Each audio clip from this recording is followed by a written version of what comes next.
able to go on other reality shows, and you can build it. You can build a wealthy. Man, why is mine? You can go to a Mr. Beast video. Why do you hear the shit in the background the same volume as me? Are we serious? Are we dead ass?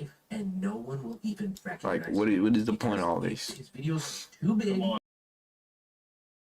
Gary, I'm sorry I neglected you. No, I never expected you to run away. Leave me feeling this empty. Your meow right now would sound like music to me. Oh.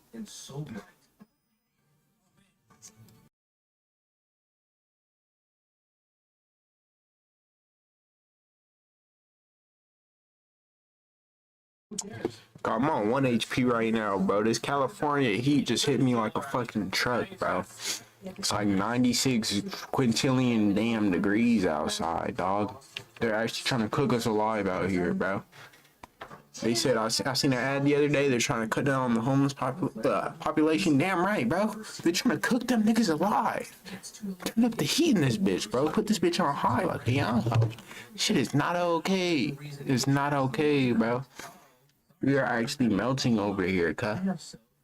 The melting pot has never been this literal before, bro. It's barely May. Bro, by July, we're gonna hit 120 like it's Death Valley.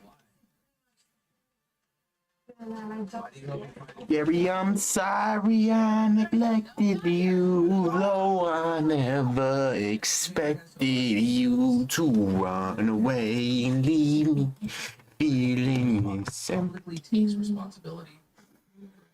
Your meow right now would sound like music to me.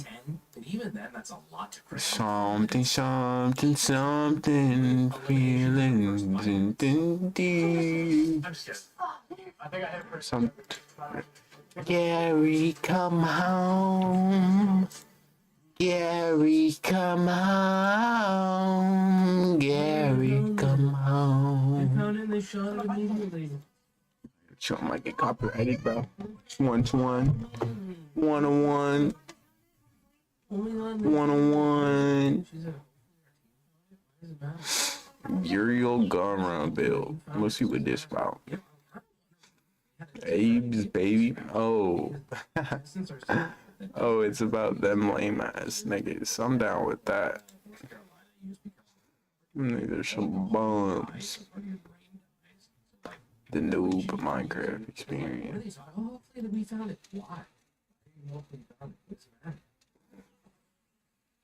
Oh, fuck, what am I looking at? I don't get how niggas bad at Minecraft, bro. I'm gonna go to Minecraft, bro. Niggas can't fuck with me on Minecraft, bro. I'm the best ever. Best to ever do it. Let's see what's up with, oh my god, these damn bookmarks, cuz. What do I even have up here? Whole bunch of bullshit. Fuck is Game Jolt? Surveys, but these are like years and years old. I'm gonna be deleting these all day. Wholesale venom fabric. What is this? Oh. Alright, what's this about? Am I live? Yeah, close enough, right? Deleting these all. Yeah. Yo, what is he saying? And also, Uriel having a text for one of the things that we Yeah, you can't hear shit. What can you even into this, bro? Is this Warframe, bro? This what Warframe is, guys? Oh shit, it is. You're right, this should kind of do look fire. I'm not gonna lie to you. I have no clue what the fuck is going on. That's making me.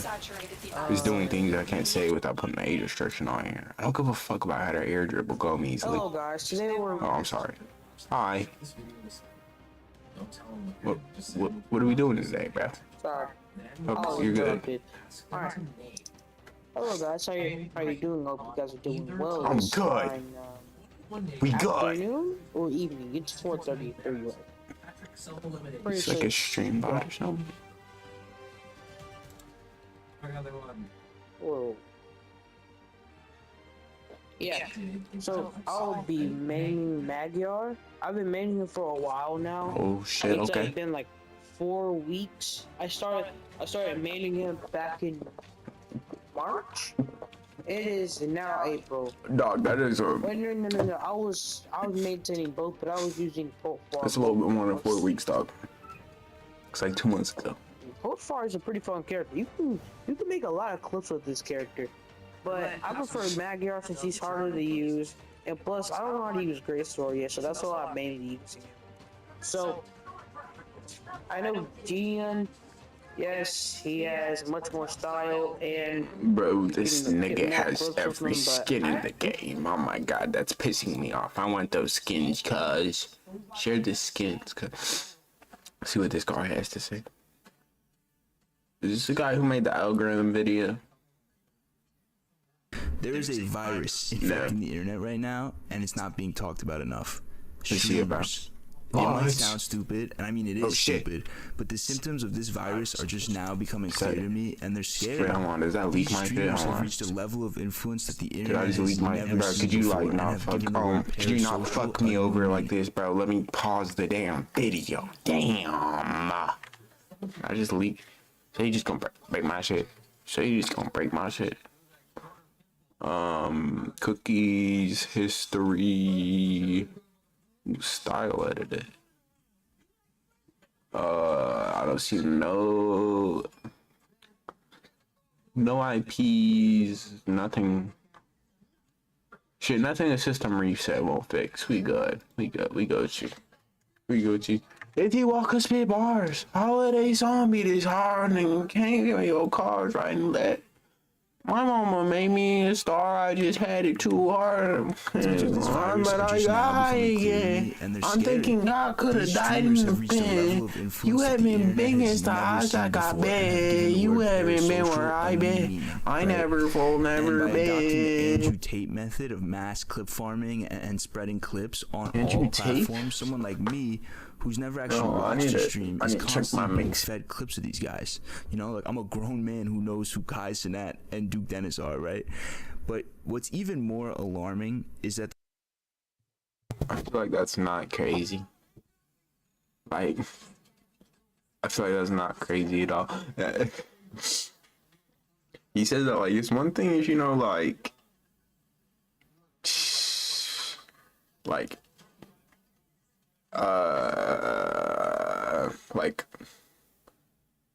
the grifter community, I guess, like, that's on Pokey all them freaking extra Emily. Like, it's one thing you know them, I guess, but like, doesn't Kai and Duke, or like Kai at least get like hundreds of thousands and they go watching him live at once? Bro, even if half of that is bots, like, that shit is crazy. That is an insane amount of people, bro. That is like 1 in 70,000, 1 in 80,000, something around there. Which, like, oh, bro, that's so rare, bro. It's crazy, bro. But your city's murder rate is lower than that, bro. Okay, maybe that's not a good, it's not a good example. But think about that, like, 1 in 80,000, 70,000, or whatever. Cut. That means more likely than not, if one of them niggas is live, someone is in your city watching that nigga. You know how crazy that is? That's actually insane, okay? Someone in your city is probably watching them niggas when they live. That's insane. That's an insane number. There's like, a lonely generation of kids that are convinced that these streamers are their friends, and they're simulating real-life human interaction on Twitch. I don't think streaming on its own is bad. I think it's just another form of content. I mean, it's been around forever. I may not understand the appeal, but nonetheless, on its own, I think it's harmless. The problem isn't live streaming. The problem isn't Twitch. The problem isn't even these streamers. The problem is our society and influence in general. I'll get to that in a bit. But let's get into side effect number 1. Parasocial relationships have been around since I could remember. If you don't know what that is, it's basically when, you know, repeated exposure to content creates a connection that is only one-sided. Kids are usually more susceptible to this behavior because they're kids, but, you know, adults too, especially in the online era. But there's levels to this parasocial scale, we'll call it, because shit, when I was a kid, before the internet was really a thing, you could make the argument that I had a parasocial relationship with SpongeBob, right? Because that was big bro. SpongeBob was always my guy. Drake and Josh is another example of just like big bros in entertainment, but I had never for a second thought that, you know, any of them were my friends, right? There was always a clear line separating social life with what I saw on the TV, you know, with entertainment. But then the internet explodes and YouTube comes around and things become even more parasocial. Now we're on the next level of the scale, right? Because a content creator is constantly opening up to the viewers, right? Which can make some viewers think that there's a friendship being bonded there because they're learning more and more about the creator, right? Obviously, it's only one-sided because the creator doesn't know shit about the viewer. You know, I've never had a parasocial relationship with a creator, but in a way, I can understand it, right? You feel connected to your favorite YouTuber. You know, there's been mad YouTubers I've watched blow up over the years, and there's a little part of me that's like, damn, like I feel like because I watched you when you were so small, like when I saw you blow up, it felt like, I don't know, there's a part of me that's like almost proud of them, right? But they have no fucking idea who I am. But I always knew that. I always knew that they didn't know who I was, so I guess that's what separates, you know, a parasocial relationship from just subscribing to someone on the internet, right? But with live streaming, the parasocial scale is completely blown off the charts now because the viewer isn't tuning into Nickelodeon on Saturday morning. The viewer isn't waiting for a YouTube video to drop even. Now the viewer's in the room with the creator, watching them eat, sleep, and react live to the chat, right? I've seen on Twitter streamers live streaming parties, and the way that these kids talk in the chat, bro, it's like they're acting like they're actually there. And I'm not gonna lie, like it kind of breaks my heart in a way. It makes me dumb sad. I think my brain's like finished developing or something because, you know, now I see this stuff and I can't just laugh it off anymore. Like it just makes me sad. These poor kids, they got raised at the worst possible time, right? In the middle of this internet. Fucking IDubbbz reference, okay? You just discovered empathy. Bullshit era, and then on top of that, COVID comes and makes it 100 times harder for them, right? So I thank God I was born when I was, because now there's this whole generation of kids. The kids watching the streams were not like, they were maybe in elementary during COVID. That shit did not affect them niggas that much, bro. Like they essentially just went to school like 2 years later. That's not a big deal because made it a little stupider. Maybe, but it's not like niggas that under this American shit is that smart anyway, guys. That shit is negligible. I feel like. I don't know. I know. Emulating the social interactions that we took for granted, right? Growing up was going to those shitty house parties, sneaking out, just awkward interactions, right? And these kids aren't getting any of that. They're just sitting at home on Twitch. And, you know, I'm genuinely concerned for what this is going to look like in 5 years, 10 years. Because as a kid is when you really get shaped as a person, right? So, really, like maybe I'm tripping. Maybe these niggas that be watching them streams be old. But I always assume the majority of these niggas fan base, like the diehards, like the niggas, like he said, like that actually think they at the party, maybe like 10, 12 years old at the most. And those kids weren't, like, they weren't affected that much by COVID. And them niggas were second grade during COVID. They went back before elementary school finished. It's not that big of a deal for them. Like, that is nothing. I don't think COVID had that much to do with it. And I don't think, like, these kids are really missing out on much. Like, what, you missing out on the middle school parties, bro? Is that really gonna fuck up their development that much? I don't think none of these kids are in high school, really. At least the diehard ones like that. Because I haven't watched them, like, Kai Cenat streams or nothing. But, like, I would be lying if I said, like, a few of them didn't seem entertaining. Like, he's not just, like, a nigga who just, like, what's it called? Like, when them niggas do them sleep streams, they're not just, like, going to sleep, bro. It'll, like, 5-10 minutes will pass, and then their homie will come and pour a bucket of water on them or some shit. Some nigga in chat's gonna play a lot of that sound, bro. Some nigga's gonna go in there and fucking lock their room in with a stink bomb or some shit. It's always some fuck shit going on. It's literally a show. That's their job. It's not like they're just sitting there doing a whole lot of nothing. It's entertainment. It's a reality show. Have their own personalities. Grown niggas have been watching reality shows for decades. I don't think some kids watching it is gonna set their development back that much. Niggas was just watching Love Island like, what was that, a year or two ago? Shit. Motherfuckers was obsessed with that. That shit was everywhere, bro. It's just a bunch of grown niggas fucking. Who gives a fuck? This really isn't like this big developmental problem, I don't think. At least not what he's talking about right now. That shit is negligible, dog. Their own goals, their own humor? Are we gonna have a bunch of like Kai Cenats running around? You know what I mean? I think what happens is these kids attach themselves to their favorite streamers, and their personality, their beliefs, then become the streamers, right? So you talk about the death of individuality. Like, this is unprecedented levels of like losing yourself as a kid. I feel terrible. I hope I'm just overreacting and they turn out fine. But that's side effect number one. What's even worse is that this isn't just happening to kids, right? To diagnose the next side effect, let me introduce this guy, Asmongold, who, you know, he's been around forever. Like, I did some research. He got famous for playing World of Warcraft, and there's nothing wrong with that. But from what I've seen, he has gathered this reputation of being like the nastiest. You said the loss of individuality. I don't think that's gonna happen. The reason for that is because niggas have been on this dick riding shit, bro. Like 10, like 20 even, but like 10 years ago, like when it started falling off, like we had a bunch of talk shows and it was just some random boring ass nigga. Like, maybe that's not a good example, but I put this in words.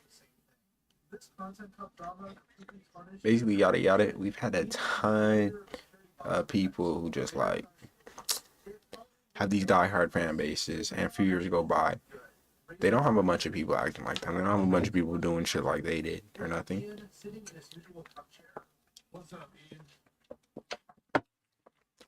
And even if they do to like an extent, it's like niggas be putting their own spin on it. Like, fucking Jack Doherty isn't a vitality clone. Like, you just saw what vitality. This nigga's, his name is just Vitality. What the fuck? He just saw what he did, and he was like, "Yo, I could do like that too. Put my own little spin on it. Get some females to do it. Yeah, have them do that." And so damn, like, okay, that was a water point. Keep talking about it. Gamer, gunky, like doesn't take care of himself kind of guy, never cleans his house. There's like rats and shit running around. I saw this clip of him taking a sip of water and like looking disgusted and quickly chasing it with like a Sprite or a Mountain Dew or some shit. Like, I gotta admit, that's hilarious. But all this to say, he's not exactly like a healthy person or, you know, an ideal role model. He sits in a goon cave all day and just reacts to videos. And I'm not hating, but I just think it's insane that this guy has become the loudest voice on. Well, okay, actually, now I think about it, these are some better examples, like iDubbbz, Ninja, Pokemon. Like, you don't see like this massive like waves of loss of individuality after them. Granted, they're not as big, but can you really say that about Ninja? Yeah, I don't think so.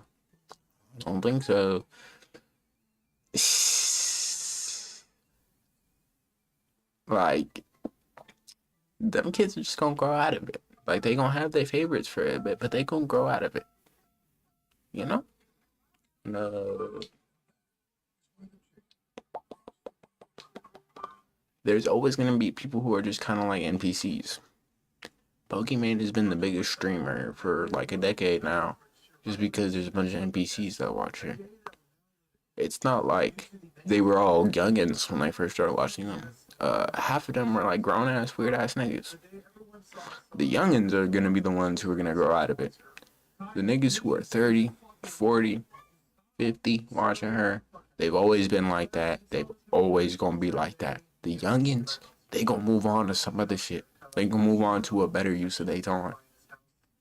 It's not like, this isn't the root of the issue. This is just, how I say that. What's a good example for this?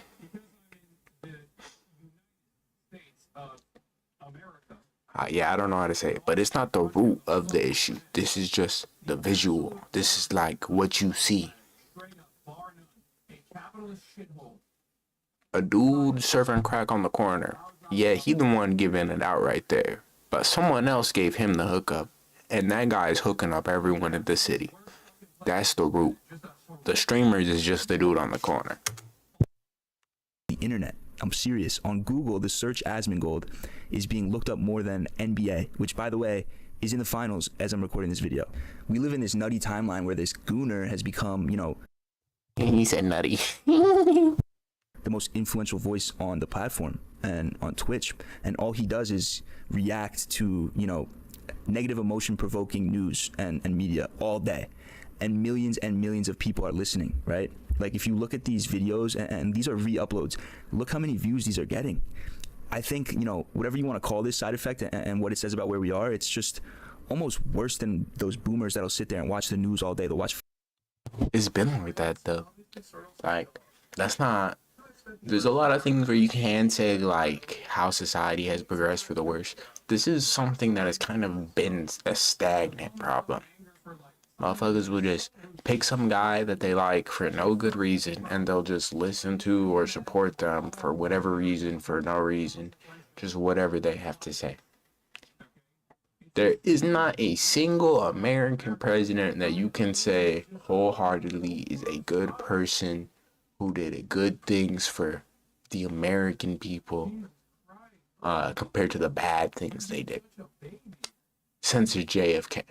Since the nigga who got shot in the fucking head. You can't say it for a single one of them.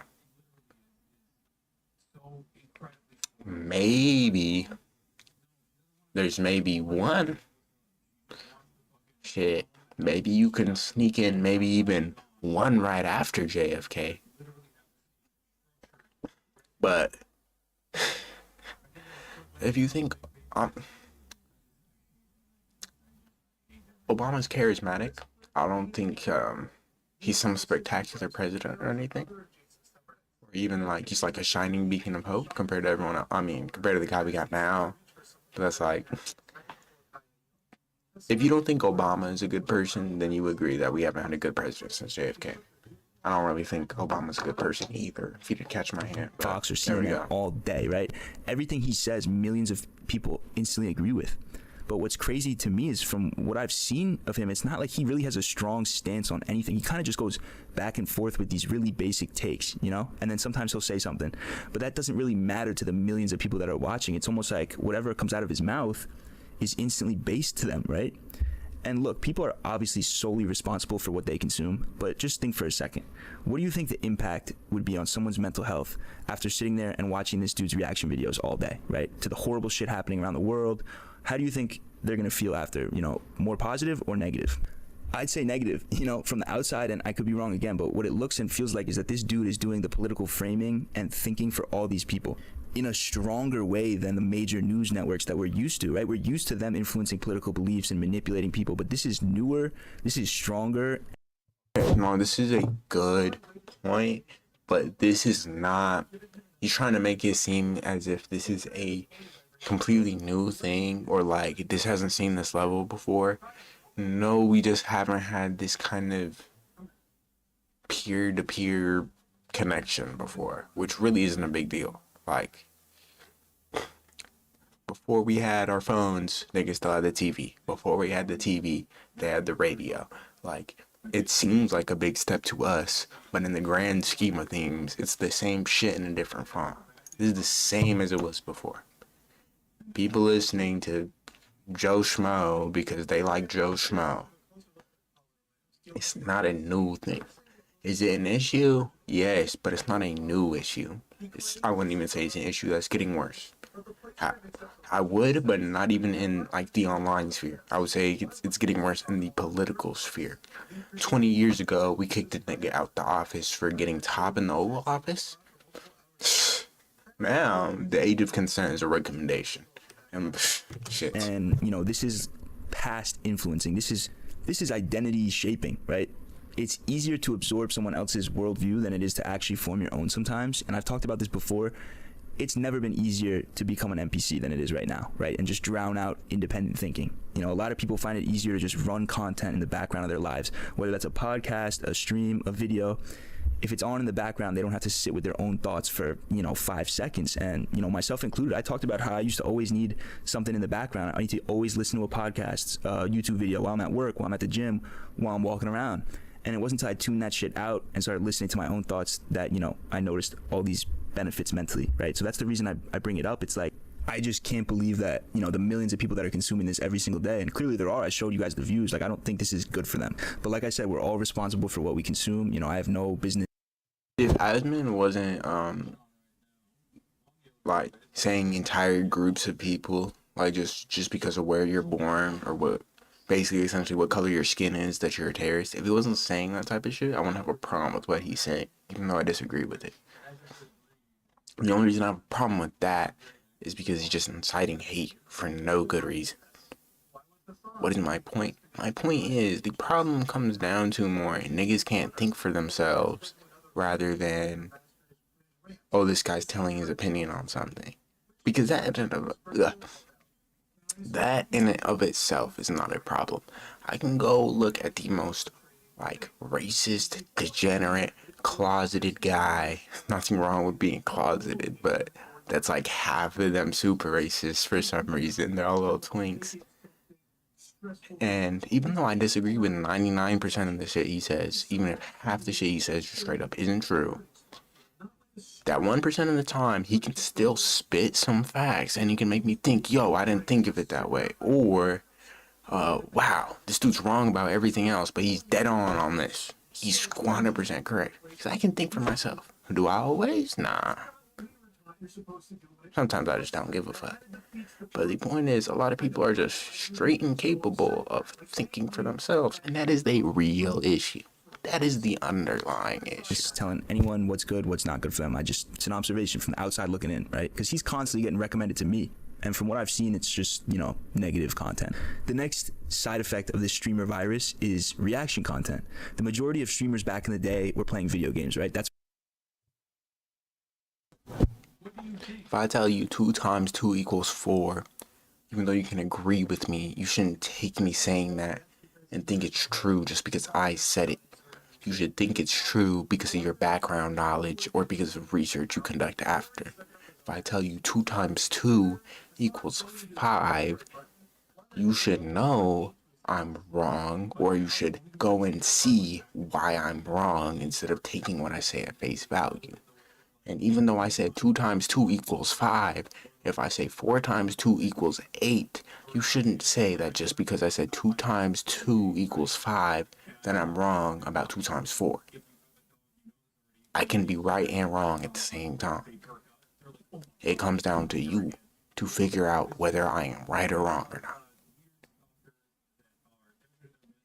It is a different thing, though, if I go and preach saying 2 times 2 is 5, and everyone who thinks differently should die. That's a little different. what Twitch was created for.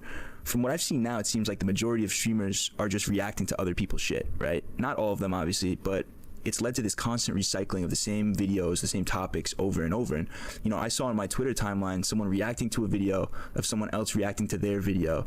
It's like, what's even, this is content? And I actually have a funny story. I don't have a problem with the reacting. I think entertainment is entertainment as long as it's not malicious, abusive in some type of way. I don't have a problem with any type of content. Like, cause even this right now, like, you don't have to watch this if you don't want to. If you want to hear what I have to say about it, then you can watch it. If you don't want to, then don't watch it. It's not a big problem. And I also don't feel bad about watching it because this at most took him, what, an hour or two to make. And that is like at the very most. That's like if he's fucking chicken to watch his TV every 2 seconds, fucking texting his female every fucking 2 minutes. You know, like, this isn't a video. It takes a lot of effort.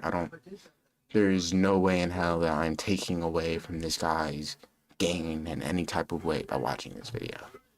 You know? Now, if someone makes a 20-minute animation, post it on my YouTube, and I go first day and watch the whole thing front to back, especially if I'm barely saying a word, just letting it play all the way through, that's a little fucked up because that took someone a whole lot of time to make and yada yada, and I'm just watching it. None of the effort comparatively. But also at the same time, I get, well, it's just me, myself, and I right here. If I had 10,000 viewers, it would be pretty fucked up unless I'm bringing a whole lot of viewage to that video. And even then, it's still kind of a little, there's levels to it. But yeah, I don't have a problem I was with on my personal YouTube account the other day. recycling shit. You know, not my Polly Walnuts account, just the one I've had since I was a kid. And I'm on my homepage, and a video got recommended to me, and it had the same title of a video that I had posted a month ago. And then I saw the thumbnail, and it had the same rappers that I had talked about in my video. So I clicked on it, and sure enough, it was this streamer and his 40-minute reaction to my 20-minute video. And I wasn't angry. Like, to be honest, it was kind of surreal to see my own video being... Like, that's kind of what I mean. Like, who's gonna click if they see that it's a reaction video? They see that his video is 40 minutes. They see your video is 20 minutes. If they just wanted to watch your video, they would just go and watch the 20-minute John. Now, that doesn't go for absolutely everything. But his shit is literally double the length of yours. There is no way in hell that he didn't contribute a whole lot of shit to that video that is relatively not the same but comparable to the amount of effort you put in your video. You feel me? Do you feel what I'm saying? Like, I'm not watching that streamer's reaction to this shit because I don't give a fuck what that nigga has to say. If I gave a fuck what that nigga has to say, I would be watching his reaction to it. Like, my reaction is probably gonna be like half hour. The same thing, like, if a nigga really wanted to see just this main video, they would just go watch the 15-minute video instead of having me say some bullshit every 20 seconds. One, watched on a live stream with a live chat, and then two, recommended back to me on my personal YouTube account.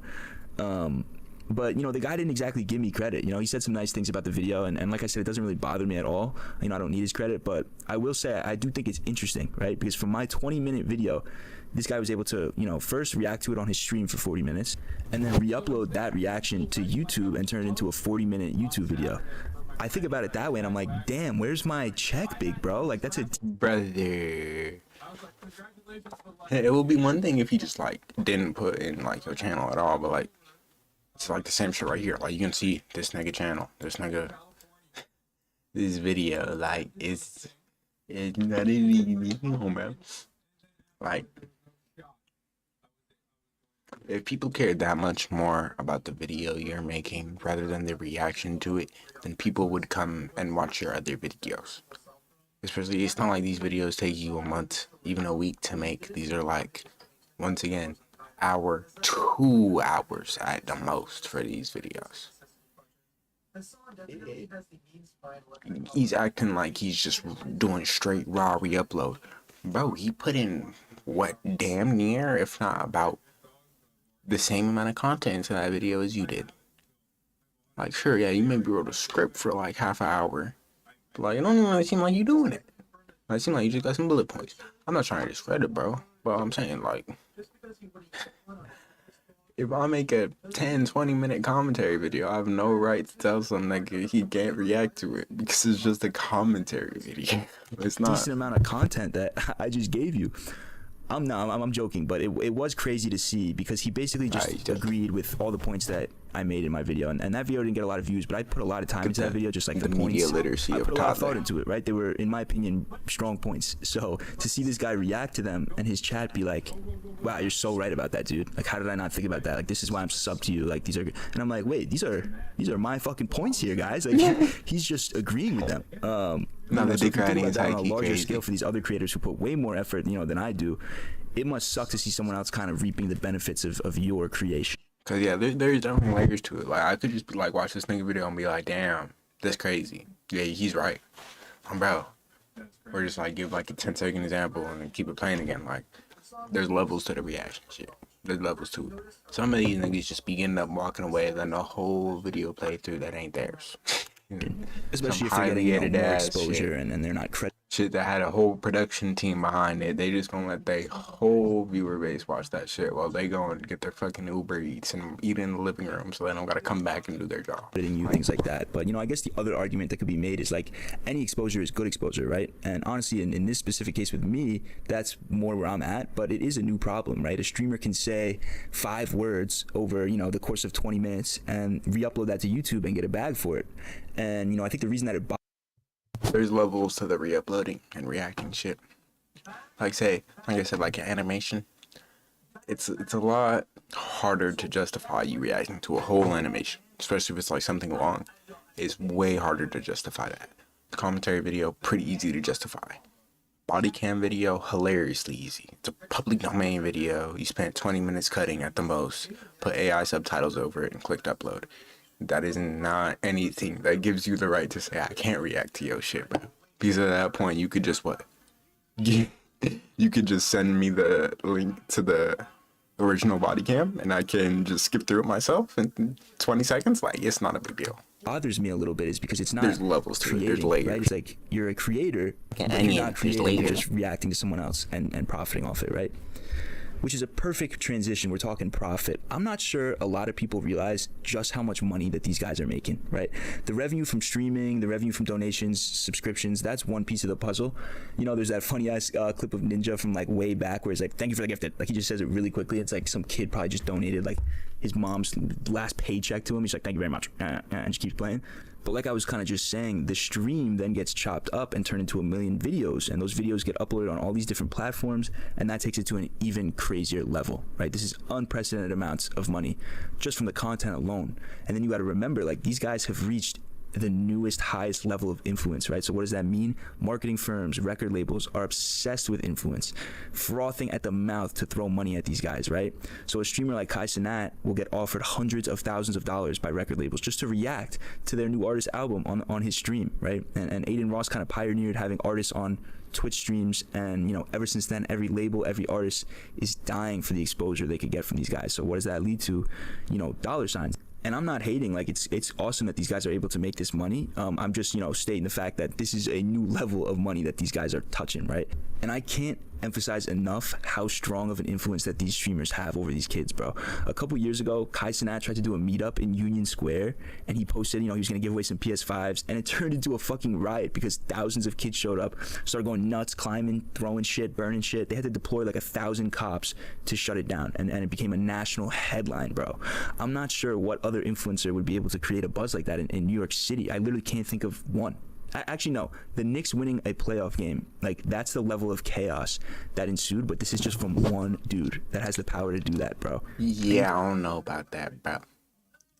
I feel like damn near any rich motherfucker could come outside in New York City, be like, hey, bro, I'm gonna be giving away a whole bunch of PS5s. We giving away a PS6, GTA 6 early, nigga, the whole city outside, bro. It's New York. It is the most dense city in the whole damn country, bro.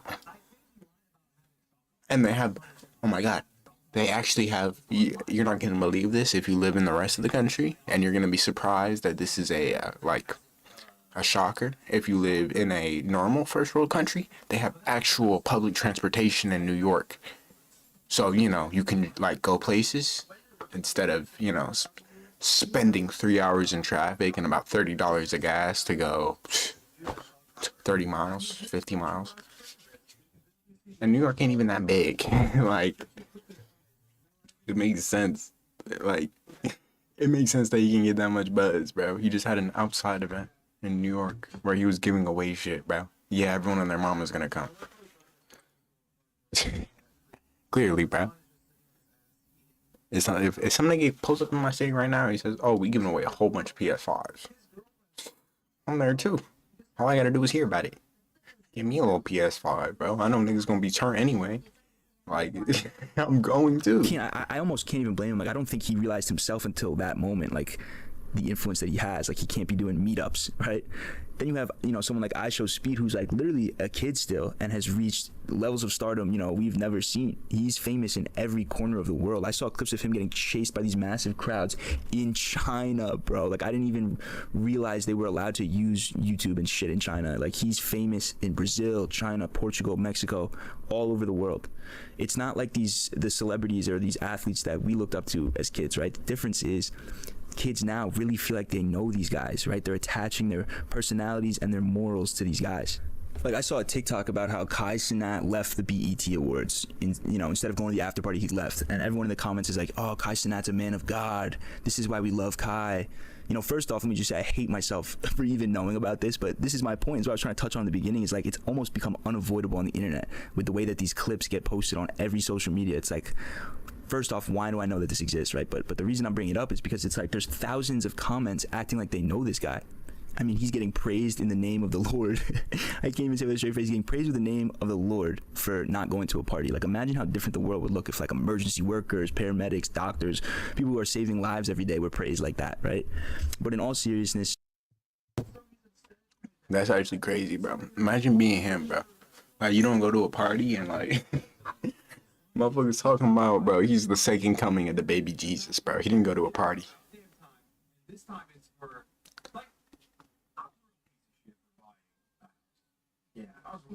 Hold on, bro. I almost just formed a thought. It's gone. you know, it's not the streamers that are bad people, right? I keep bringing them up. You can't blame them because it's a sign of where internet culture has gone. Attention is just this currency, and, you know, influence and farming that attention is just the most powerful thing that you can sell right now. But I do wish, like, someone could tell these kids, reach these kids somehow. Like, you know, that South Park, how do we reach these kids, bro? Like, I wish someone could just tell them, like, there's a whole world out there that's not on Twitch, not on YouTube, you know, not on Twitter, where you can actually figure out who you are as a person, right? And not just like stick to some online personality who doesn't know you exist. So yeah, let me know what you guys think. This is one of those videos that I really thought about for a while, and I hope that it translates. You know, I put a lot of work into this one, even though it might not seem that way. I love you guys so much. I got some big things cooking up right now, and I appreciate the patience, and I appreciate you guys watching my videos. It still doesn't feel real to me that you guys watch my shit, to be honest. So love you guys. I'll talk to you later. Peace. So how'd I find myself in this place today? Quiet thoughts in my head don't fade away. That was interesting. Yo, chat. Yo, chat.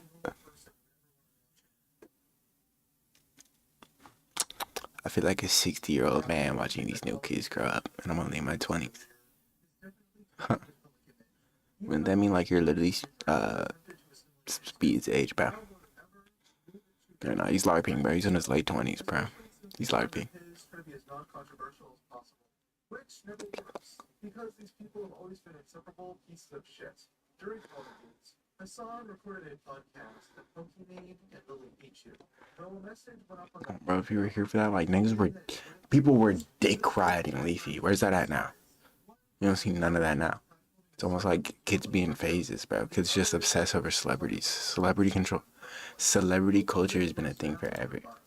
The psychology of being part of a hive mind of a large streamer's chat needs to be studied. Genuinely, yeah. Because that shit is kind of crazy. The amount of people would just be spamming like W's and shit. I don't get it. Like, if you're not gonna get like acknowledged by like someone else in chat, or yeah, if you're not gonna get acknowledged by someone else in chat or the streamer by themselves, I don't get why you're chatting. Like, it's kind of hypocritical. Like, I don't read my shit, but like, you know, you could always talk to some other nigga. You could always talk to some other nigga. I don't get how you gonna be in one of them with like tens of thousands of people. Your shit gonna be on screen for a second. No one's gonna see what you actually said. No one's gonna read your message, bro. The most acknowledgement you're ever gonna get is like people just noticing in their brain, oh my god, someone's spamming W's in chat. One of the 30,000 people in chat spamming W. Oh my god. It's kind of odd, not gonna lie. But even then, I would assume like half of those people are bots. And some of those people just do it like shit's funny. So, cause sometimes it's worth spamming the little W's in chat, bro. Sometimes it's worth spamming the little... The world is backwards. The problem isn't exactly streamers. It's people. Viewers' habits. Viewers. Parenthesis. Sheep. Parenthesis. Only pay attention to what's popular. This is why most gaming channels fail on YouTube. Then you got this algorithm. on any of these issues. Everybody just simply wants to fucking I mean, because they have no power. They recognize their utter powerlessness. it's more of what people pay attention to is what becomes popular, right? The best possible fucking thing Sure, it's like partially luck, but the reason Kai was able to become the biggest and stay the biggest is because he made shit that people would pay attention to. Like, I'm only speaking from like the clips I see, but the majority of shit I see would tell me that like, at least like Kai The niggas in core now, like they be keeping up, trying to make shit entertaining, trying to make shit not compelling, but what's the word? Engaging. Like they're not popular just because they're popular. They're popular because people pay attention to them niggas. And even then, most of them niggas have worked, like, they were on that shit for years for that shit. Speed, yeah, Speed blew up pretty quick, but still, he was doing that shit for years before he went, having a intercontinental fan base. He was just in his mama house till he hit like 8 mil. That shit took him like a year, 2 years from hitting 1 mil. And even before that, Aiden was on 2K for a while. Kai was in his room with rats in his New York apartment. Long ass time. Stable Ronaldo was a big ass content creator. Yeah, he was a big ass Fortnite creator before he joined FaZe. Lacey was too, just to a lesser extent. I say that because I didn't even know about Lacey before he joined FaZe. But like, yeah, like these are people. They're not popular just because they're popular. They're popular because they were entertaining, bro. A decent amount of Ron's fan base don't know about the fucking cell phone, bro. Or, I need a payphone trying to call. Ugh. Like, the majority of these people have reasons why they're popular. Kai, I really don't know how he did it, but at the end of the day, I'm not gonna say people didn't find him entertaining. That's why they fucked with him. People found him entertaining. His personality, bro, and that developed into the type of streams he's been doing recently, or somewhat recently, because I don't think he's been gone for months now. But the rise of AI isn't gonna help independent thinking either. Now, that's true.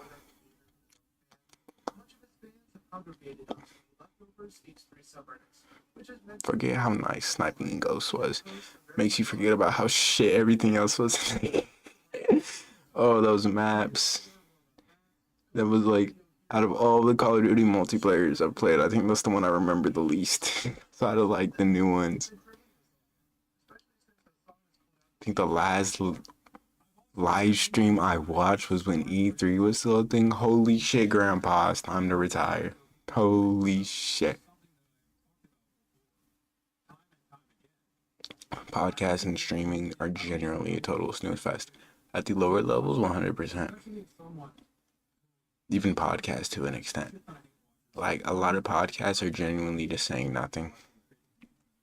Joe Rogan, half the appeal is gone because that nigga's compromised. He can't say shit or talk about anything interesting because he's not allowed to.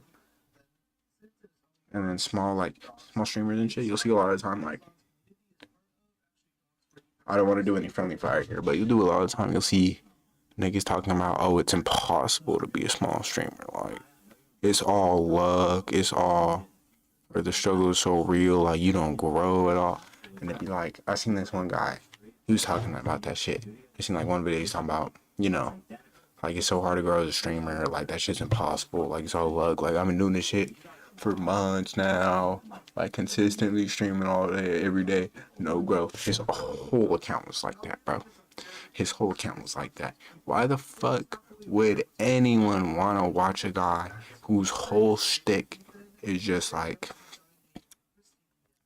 being negative and basically saying you can't make it, while also saying this is what to do to make it when you also haven't made it, and your main shtick is you talking about that? Like, you don't even, like, it don't seem like you play the game or nothing. You don't react to shit. You don't do anything. Like, I can't say anything about you personally other than you be talking about how hard it is and how much luck is required for you to blow up. And that's all I know.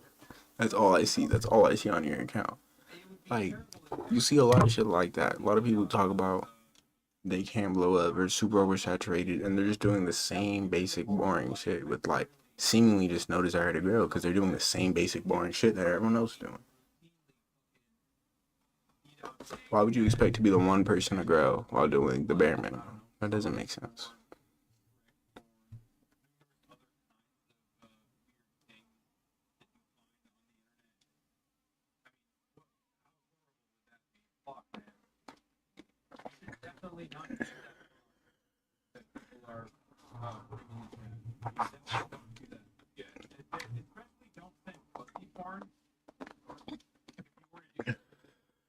And if it's something you're passionate about and it's clear that you're trying, then yeah, go for it. But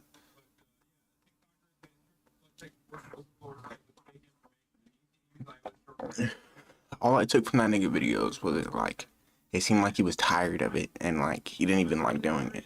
Like he was trying to do it for a job and that shit wasn't working out. Like he was saying like that shit's impossible. And all the rest of his videos are about that. So why the hell would anyone watch you? Like, I'm gonna click on your stream to watch you complain about how streaming is impossible and you can't grow. And then you flip-flop to talking about this is what you can do to grow. This is while you're averaging 10 viewers on Twitch. I mean, 10 ain't even nothing to scoff at, but like, realistically, but I seen this nigga TikTok. That's what I'm talking about. I'm throwing shade. I don't even know the nigga's name, so I have to throw shade. But like, yeah, with the amount of views that nigga was getting on TikTok, he was probably getting at most 3 views on Twitch after months. Unless his TikTok people don't watch him on Twitch at all, or vice versa. Okay. I'm sitting away from my time on that one. Nah, you're not wrong. My nephews grew up watching other kids play with toys. They don't even want to play with toys. They only want to watch the content creator. As for Asmongold, the reason he's so successful is because he's literally the people who watch him. That's true. Where's the positive correlation, bro? Bring up the image. They relate to him because he lives like they do. He got lucky, and even she knows he's lucky. I've been saying for years that you can get much further in life finding a way to make being normal or mediocre marketable than actually trying anything new. Damn. He's not wrong, though. I can't put Kai in there because he really be trying his most. Or he was trying the most, trying to do the most. But like, look at Pokey. Look at Asmongold. Look at Hassan. Look at, I'm not dissing Penguins. Or Moist Critical. I don't want to lump him in there with them. But he'll tell you himself, like he just be doing his own thing. Like he just himself. He just turns on the camera, gets his little fucking poopity scoopity words and rhymes out, and then he goes and talks about some shit he wants to talk about for the day. And he made a living off that. Go up on stream every once in a while, I'll make a few $1,000. Like he's good, he's chill. Like that's the move, bro. That's the move. Okay. I feel so lonely. I spend more time indoors looking for people to connect with. Thank God it's not all doom and gloom and there are other social avenues. Why is she rhyming like that? Rhyming like Dax. No, Dax can't. I don't think Dax can make a rhyme scheme like that. That's too complicated. Bro, discovering a fucking iDubbbz reference.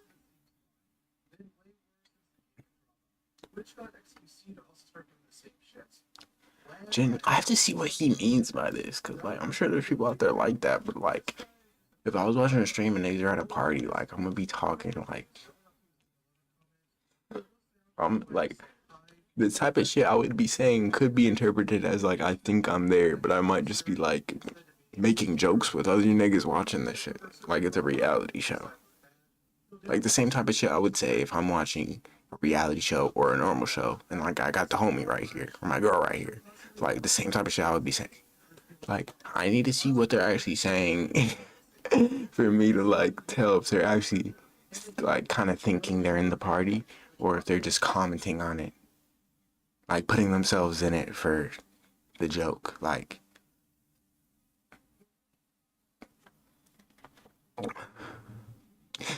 like you ever hear a nigga, you play the game with him and he scream when he gets shot or something, bro? It's the funniest shit because he putting himself in there like he's really in it. That shit's good comedy. That shit's entertaining. That's anything that's entertaining is supposed to immerse you to an extent. When I'm playing Apex, I don't think I'm actually in the fucking Apex games. But yeah, when it was good, when it's at its peak, when I'm really feeling Apex, it feels like I'm really trying to win a battle royale. The homie gets fucking sniped. I'm scared, bro. Like, it feels like the homie really just feel like they really just took the homie top off. Imagine getting up in the morning to get to work to pay people after your shift who don't have to or no longer need to do that. I could be wrong. The majority of people watching those types of streams, being that invested in shit, are just like Either one, people who can afford to spend a few bucks every month for a sub, you know, not have to watch ads for a few bucks. That's not really that crazy. Or people who don't have any bills or anything to worry about, like kids, and child, shit like that. Like those are the, especially back then, probably that's like the, at least like around like half of the consumer base on there. Realistically, because you know a lot of them niggas will just be on there all day, every day. Oh. Okay, I'm gonna be a little hypocrite for a second. Let's see what this guy. Okay, 1960s, we got laundry now. Okay, now we got food in the 1970s, and we got parking, and this guy's still on the bike. Yo, is he a fucking vampire, dog? I don't care if his hair changed color. We got arcades and gothic suburbs now, and he's still alive. He needs to go. This is making me uncomfortable. Why is he alive for so long? Why is he playing with Pokemon cards, bro? Holy shit. Bald nigga. Bald nigga. Bald nigga. Okay, I'm sorry. I apologize. That was reprehensible. I am ashamed, and I take back those things.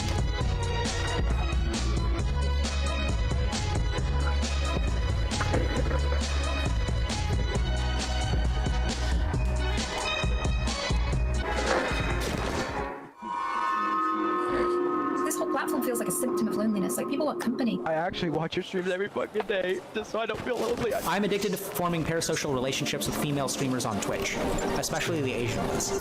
The internet that was once an escape from real life has become a platform embodying an ongoing epidemic of loneliness.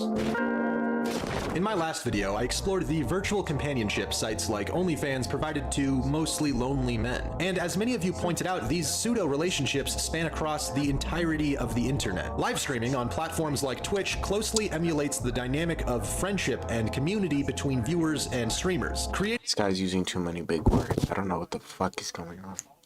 Hold on.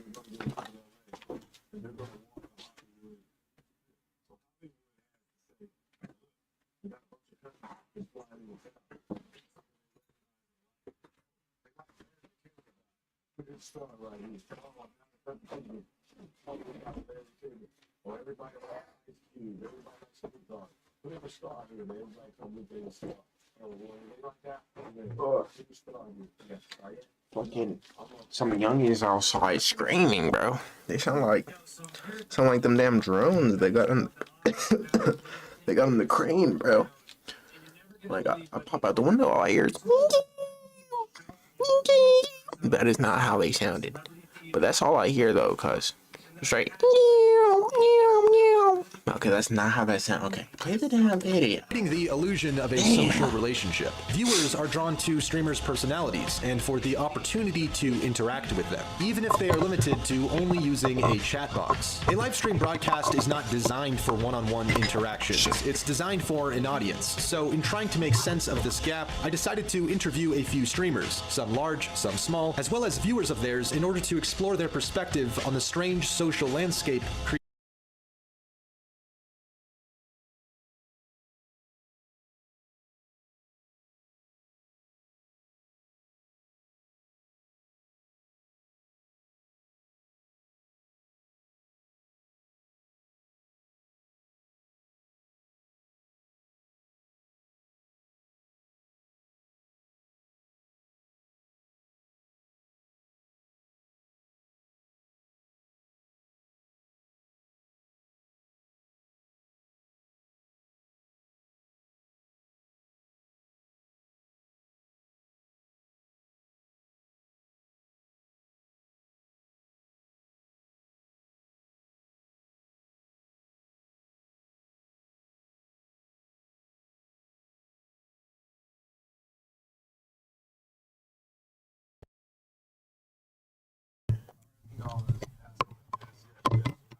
Bro, that antivirus got me or some shit, bro. I got like, nose been feeling weird as hell.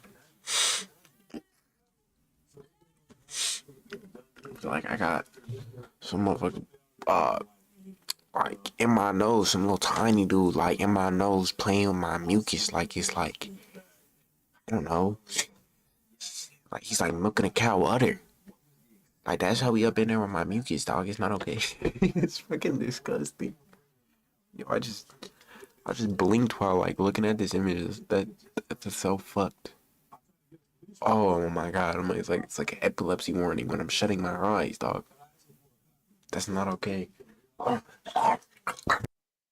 Created by live streaming. I've also volunteered myself as a test subject of sorts, as both a streamer and a viewer, to better understand the psyche on both sides of the screen. When it comes to these screens and the way we interact with them, the relationships between people often shift from being social to parasocial. The term parasocial invokes images of a creepy, fiendish parasite latching onto you, sucking out your blood, and showing no remorse for whatever damage it may inflict. And in some ways, that's an accurate description. The term was first used by psychologists in the 1950s in reference to the media at the time. Long before live streaming on the internet was popular, television shows, movie stars, and radio personalities played a similar role in captivating the attention. You're always gonna find a way to be parasocial, bro. It's part of the personality rather than it's like the outlet.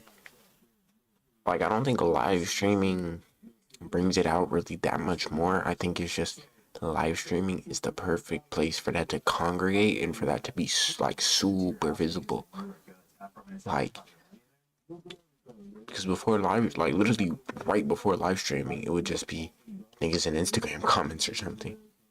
Hell, live streaming may even predate that a little bit because Twitch came out about the same time Instagram started popping. And I don't think MySpace was really that open. I could be wrong though. Of viewers and listeners who were often drawn in because on some level they felt some connection with the broadcasters. Where I'm going, you can't follow. What I've got to do, you can't be any part of. Hills, I'm no good at being noble, but it doesn't take much to see that the problems of three little people don't amount to a hill of beans in this crazy world. In effect, those forms of media were creating a similar environment to what the live streamers of today are. A performative, one-sided form of communication that doesn't facilitate social reciprocity. What I mean by that is, as a viewer, you watch a streamer over the course of many hours, days, or even years. You listen to what the streamer has to say, maybe you even grow to like their personality, and maybe you care for them as you would care for... Why does that remind me of like... And yet, the reminds me of the dude talking to the wall about... I thought it was like... That was Kanye for the longest time, bro. Shit. None of the black politicians. None of the black. This shit ain't funny. Shroud or someone like that, I'm watching a show. Whereas if I'm watching Asmongold, I'm watching a person. Live streaming attracts viewers like people. They're the same level of interest in you. And how could they? To them, you're primarily just a name in a chat box. It's easy to forget that behind these names are real live people. Yeah, I feel like if I'm watching, you know, like Ninja or Shroud or someone like that, I'm watching a show. Whereas if I'm watching Asmongold, I'm watching a person. Live streaming attracts viewers.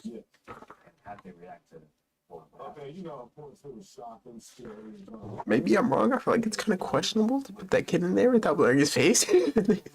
He's at the most 14. You a grown ass man. It's kind of crazy. I don't know. Maybe I'm tripping, but like, yeah, I'm sure he consented to having his face in there, but why couldn't you just anonymize him? Like, did we really need to get that much verification he was an Asmongold viewer? I don't think so. What did he say though? He said, I'm watching a person, not a show. Yeah, I feel like if I'm watching, you know, like Ninja or Shroud or someone like that, I'm watching a show. Whereas if I'm watching Asmongold, I'm watching a person. Live streaming attracts viewers for two main reasons. Entertainment. I see.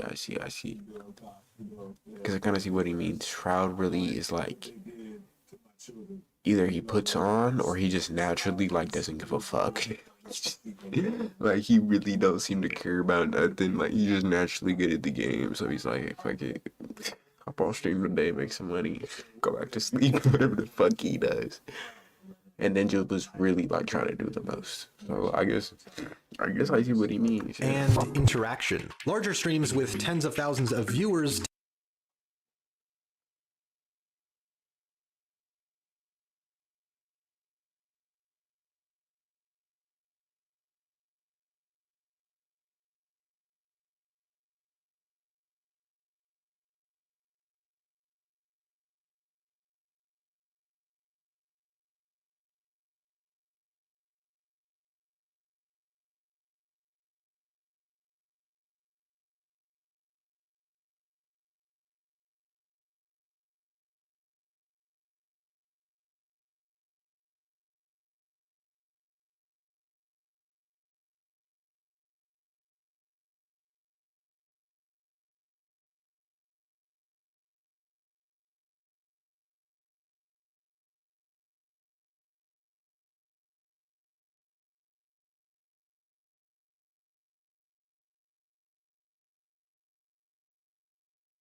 My fault, chat.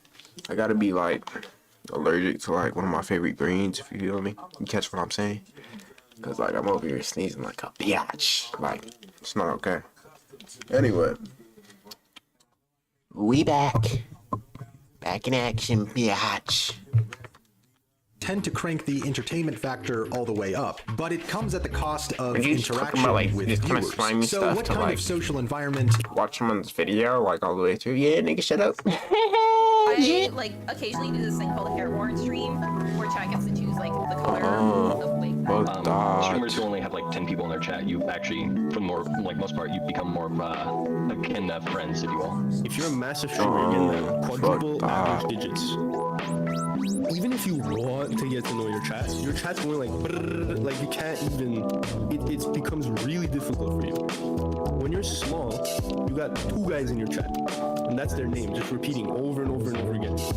So whether you want to or not, you could be like, yo chat, what do you think? But it's those 2 guys, you're reading their names over and over again. You're going to eventually see them as like, yeah, that's that guy. Gamer57, that's him. I'm slowly starting to get to know him. With smaller streams, it feels more like a group of people hanging out rather than just I would know, but like getting that ass lost though. in the mist of walls and stuff mostly. But I'm a really, I feel cozy person when it comes to my stream, and I'm open and honest, and I think people really like that. Like, I'm not putting on an act, I'm just an exaggerated version of myself. Is this like an expository piece? I thought this was gonna be like just head on, like live streaming got this big social parasocial pariah problem. This just seems more like he's like giving a background on this shit, because like this, I don't feel too much like what I can say about this. Small streamers are always, not always, because a lot of them, including myself, like they're not perfect. Usually a reason they get small. Usually, but it's usually more entertaining, bro. Like just going door to door, like seeing like, yo, what's up with you, bro? What game is this, bro? How you doing today? Yada yada. Like, obviously, like they don't see my face, they don't hear my voice, but that's really the main difference.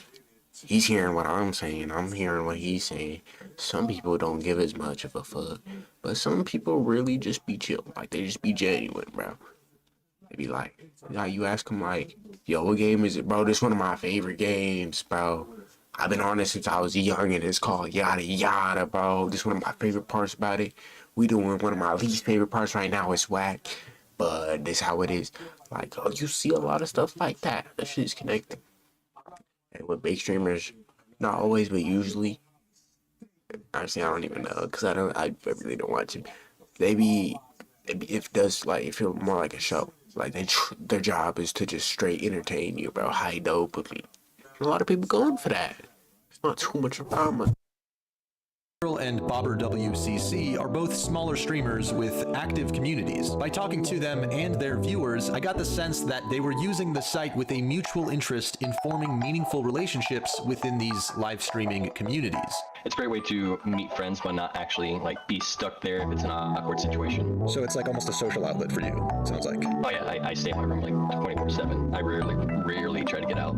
I prefer to watch also small streamers like Bobber, where the community can be really small. Kazooie Girl also shared insight into the strange expectations new viewers have, and how Twitch as a platform seems to cater to sex appeal-based streamers over gaming-based streamers. I do find Twitch definitely favors them over female gaming streamers, if you want to put it. I'm gonna let her speak. I don't want to cut her off, but my train of thought is about to derail. Like, I could make a reference, but I'm not going to. My train of whatever. Damn it, I'm losing it. I'm losing it, Sherm. Wait, what does he say? I don't know. The problem is, like, a lot of the people that watch Twitch, again, like I was saying this before, a lot of the audience isn't exactly your cream of the crop. A lot of them, especially the ones that, like, watch girl streamers, like, specifically, like just girl streamers specifically, they're not doing it because like they want to see a girl, or just because like they're indiscriminate, like this person's a girl but it's like no different to them. Like a lot of those people, particularly for the women, like they're watching it because oh, this is a cute girl. Oh, this is this girl keeps bending over when she writes everyone's names on the whiteboard. That's how, like, unfortunately, like, I hate to say it, and it sounds hateful, like, to someone who doesn't know what I'm talking about when you say this, but that's really, like, the whole reason Pokemon's has always been the biggest female streamer. Because even though she don't be going, like, OD with it, at least to, like, the naked eye, her whole thing is, like, pretending she's a little anime girl. And her fan base loves it. Like, she used to be a whole different person, and obviously everyone's gonna grow, but you can tell when someone does a whole personality shift. She was not acting like a little anime girl, putting on her little anime voice, making her makeup so she could look extra Asian, which she's like, I don't know what ethnic class that would be. North African? Not black, more Arab. She does not. She looks about Asian as like Ukrainian. Ukrainians do. Her makeup is what gives her that Asian look. A lot of, maybe not now because that makeup style is more common. She was the OG of the Asian baiting. Like, it was objectively when she started doing Asian baiting. Now that's just how a lot of girls do their makeup. But like, yeah, that's her whole shtick. Just putting on this little front. Her whole personality is the opposite of what she puts on. And it's, but she made it work though. She's a millionaire off it. I wouldn't have a problem with her if she wasn't still doing it. You could do something. It is extremely frustrating. I try not to voice my frustrations over it because I think a lot of people are definitely defensive about like titty streamers and saying they're doing nothing wrong and stuff. Women should be allowed to express their bodies, but I do think there's other places for that, and it's giving Twitch a bad name. In recent years, Twitch has made itself a welcome platform to more sexualized female streamers. The popularization of streamer girls who use their sex appeal as the main draw for... The problem with it is, I would say, like, the majority of their viewer base is youngins, and the majority of the people that keep them paid, a decent amount of them are youngins. The other ones are just degenerates. And this shit has been going for long enough that now the youngins who are watching this are now the degenerates financially supporting it. So the cycle is already, it's come full circle. If it didn't already come full circle, OnlyFans would have never popped like it did. I don't think so. That's the main problem.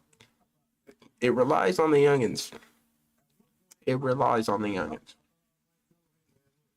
And it also normalizes that for the youngins. I swear it seems like every girl online who is popular as a minor pops that bitch as soon as they turn 18 like it's an ultimate. And I can't say I blame them, but I can say that that is not something that should be normal. Like, come on now. Viewers seems to bring upon unintended consequences to gamer girls like Kazooie Girl, who have absolutely no intentions of advertising themselves sexually or playing into that type of fantasy at all, and yet that seems to be what viewers on Twitch have been conditioned to expect from all girl streamers. If I wear like Twitch merch out in public, people will ask me, are you a streamer? And I'll say yes, and they'll be like, oh, are you like one of those streamers? That's like the first question I get. And that's just what Twitch has become now.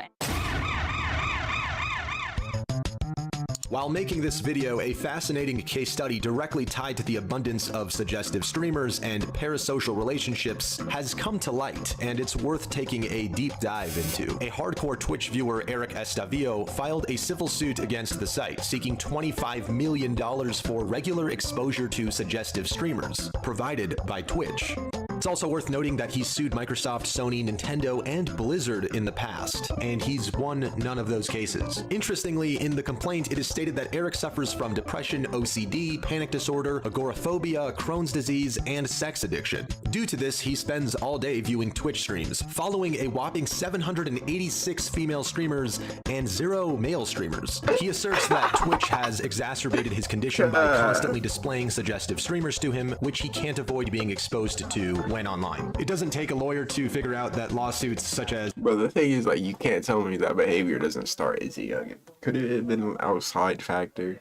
not related to the internet. Yeah, it could have been. Realistically, I think he started that behavior watching fucking cam girls or something.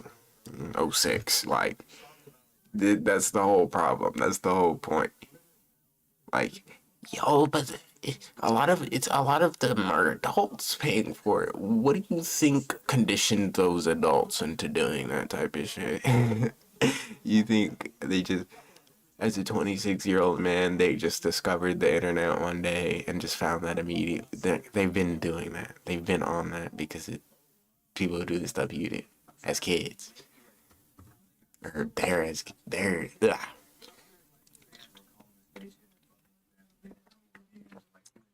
Because it's not like a stripper is one thing. Because people like going to the club, they're gonna support the strippers. It's like going to a restaurant and tipping the waiter. Like, people can eat at home. Sometimes they just like going out. I'm not gonna talk about the other things. That one's, no one wants to do that one. Wait, what was the point I was gonna make here? Oh, the point is here, a normal motherfucker ain't gonna pay for this. A normal dude ain't. Like, he's really not going to. Unless you got other shit to offer beyond that, motherfucker ain't gonna give you money. A normal motherfucker ain't gonna give you no money. Crazy little youngin', or some dude who was a crazy little youngin' and never learned better, he will. Those are the people paying for it. That's the problem.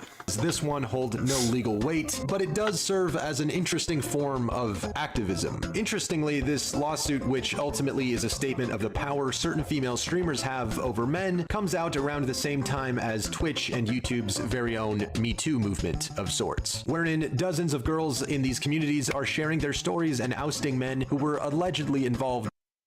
One of the arguments is like, it's always gonna be out there. Dog, that's like, it's the same reason it's a problem on TikTok. Before that came around, it was a kids platform. As soon as that came around and they started making money off of it, all of a sudden that image is swept to the side.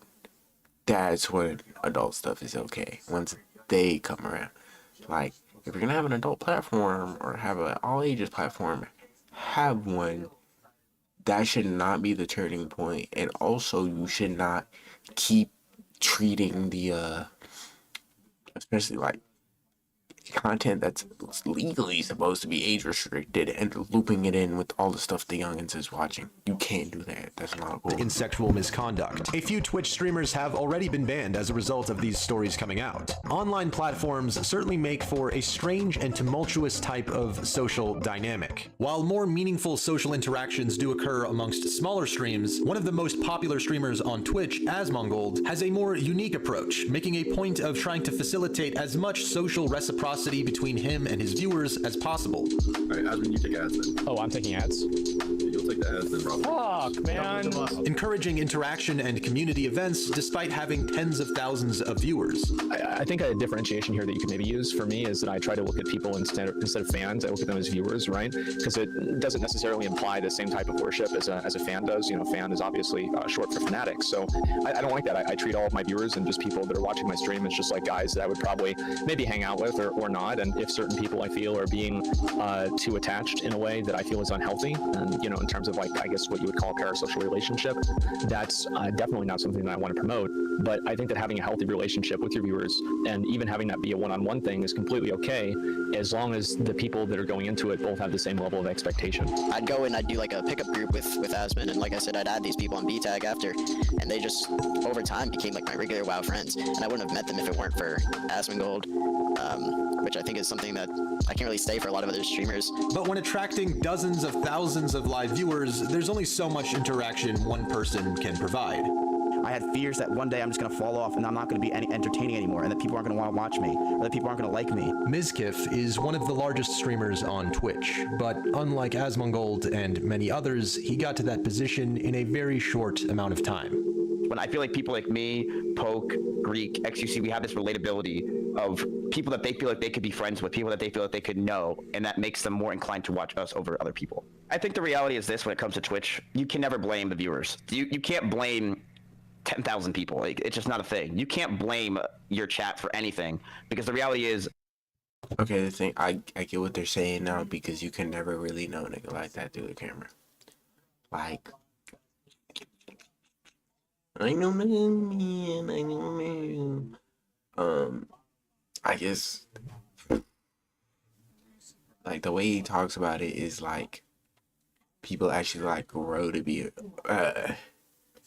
friends with you, but aren't. I don't really know how to say it. You can nose like I said it. Holy shit! I think I need to like take a sabbatical or something because brain like it just don't get that deep. It just don't get that deep. If you have like any more than 10 viewers, especially, it really don't get that deep. You are in control, and you have to be able to figure out what to do and what not to do. For Mizkif and many other popular streamers, the viewers are a collective known as the chat. Representing the sometimes tens of thousands of people watching, the chat room is a living reaction to everything a streamer is saying. So if I put coal there, and I put iron there, all champs in chat occur. Interestingly, that audience also seems to attract some viewers with similar goals to the streamer, where being noticed and acknowledged by the streamer amongst thousands of other viewers provides an elevated level of attention and validation they seek out. Oh yeah, I type a lot. You could ask a streamer like Mizkif or Pokewalls, because they are very fond of me typing a lot in chat, because I'm VIP in there.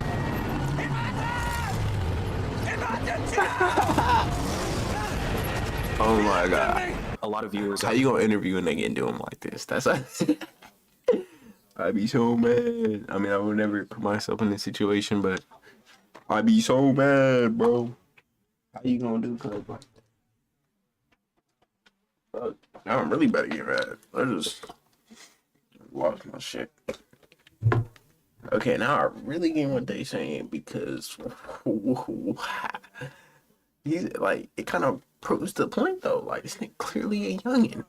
Like, obviously he's not like a little ass kid, but he's young, bro.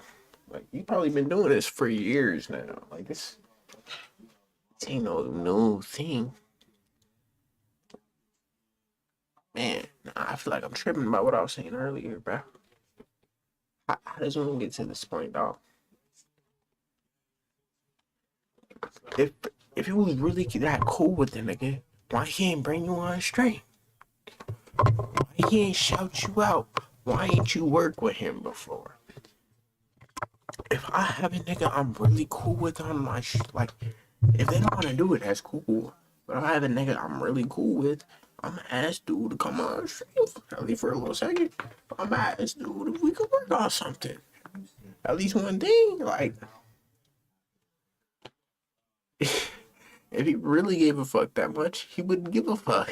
Who are you, dog? You don't know you, bro. He might recognize your username, dog. That's nothing. You know what I mean? Bro, I can name like 3 random usernames on however many different platforms, bro. I don't know them niggas. They don't know me. Like, come on now. Me, or they love me a lot because I can be really entertaining to the chat. I think having a streamer notice you in chat is. If they really loved you that much, they would bring you on, bro. They would do something for you, bro. Like, they wouldn't just be having you as a background character.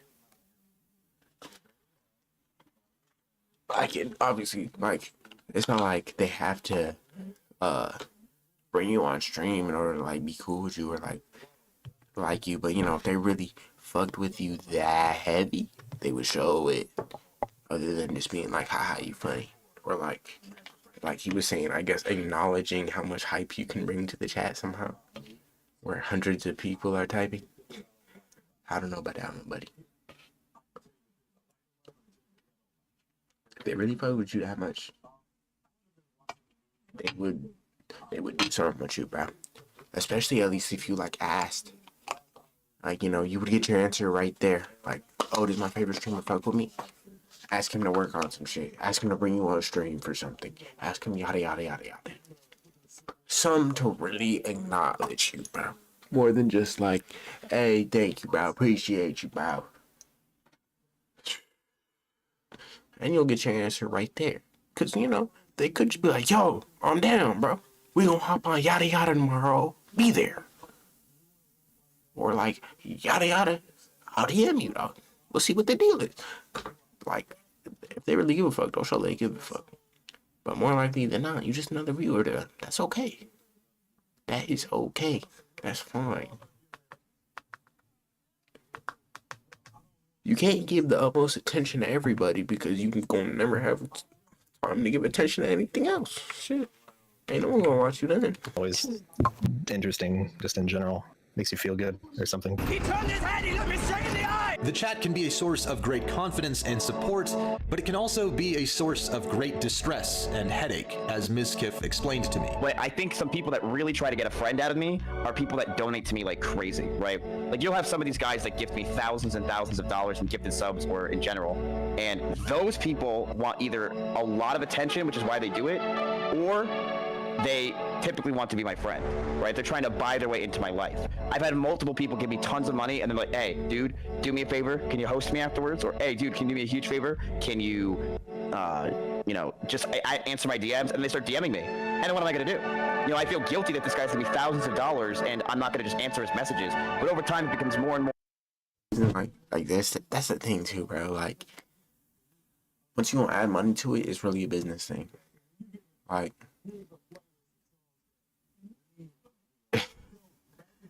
I don't know how to explain it. A nigga that, like, pulls up every day, is mad cool, bro, I really fuck with him, bro.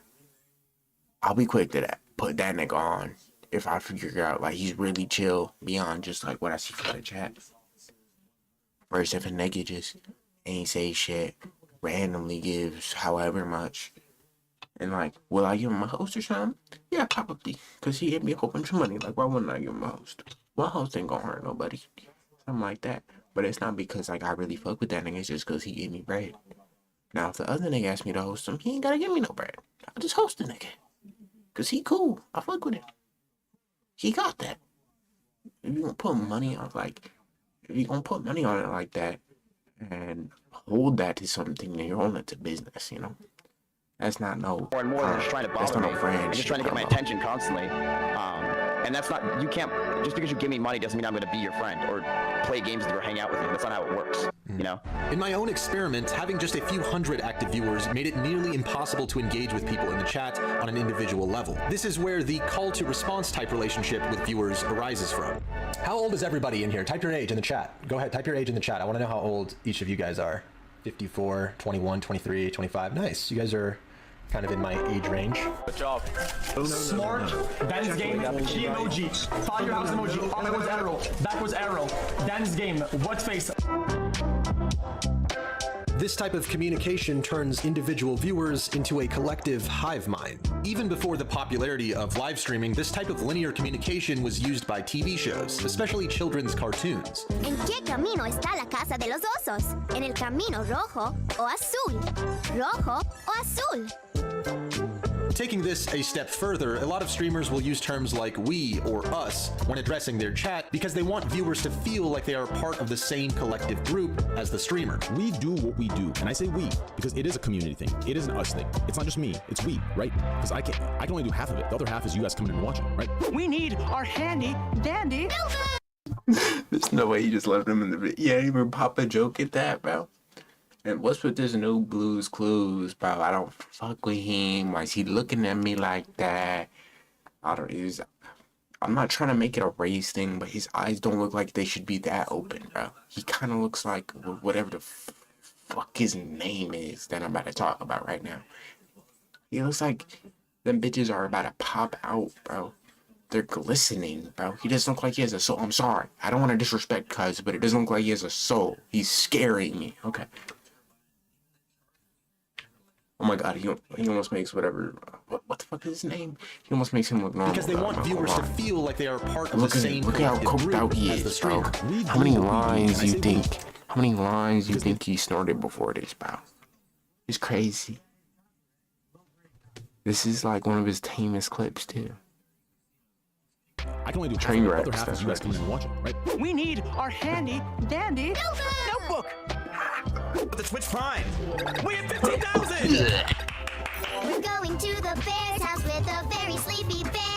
However, despite this type of language, the streamers are very much in their own social bubble. Popular streamers are on a virtual stage, and the audience is watching from their seats. If your job was to broadcast for several hours every single day to thousands of viewers, you too might develop an unhealthy view of yourself in relation to others. Lost all of my connections to people, so I just very lonely a lot.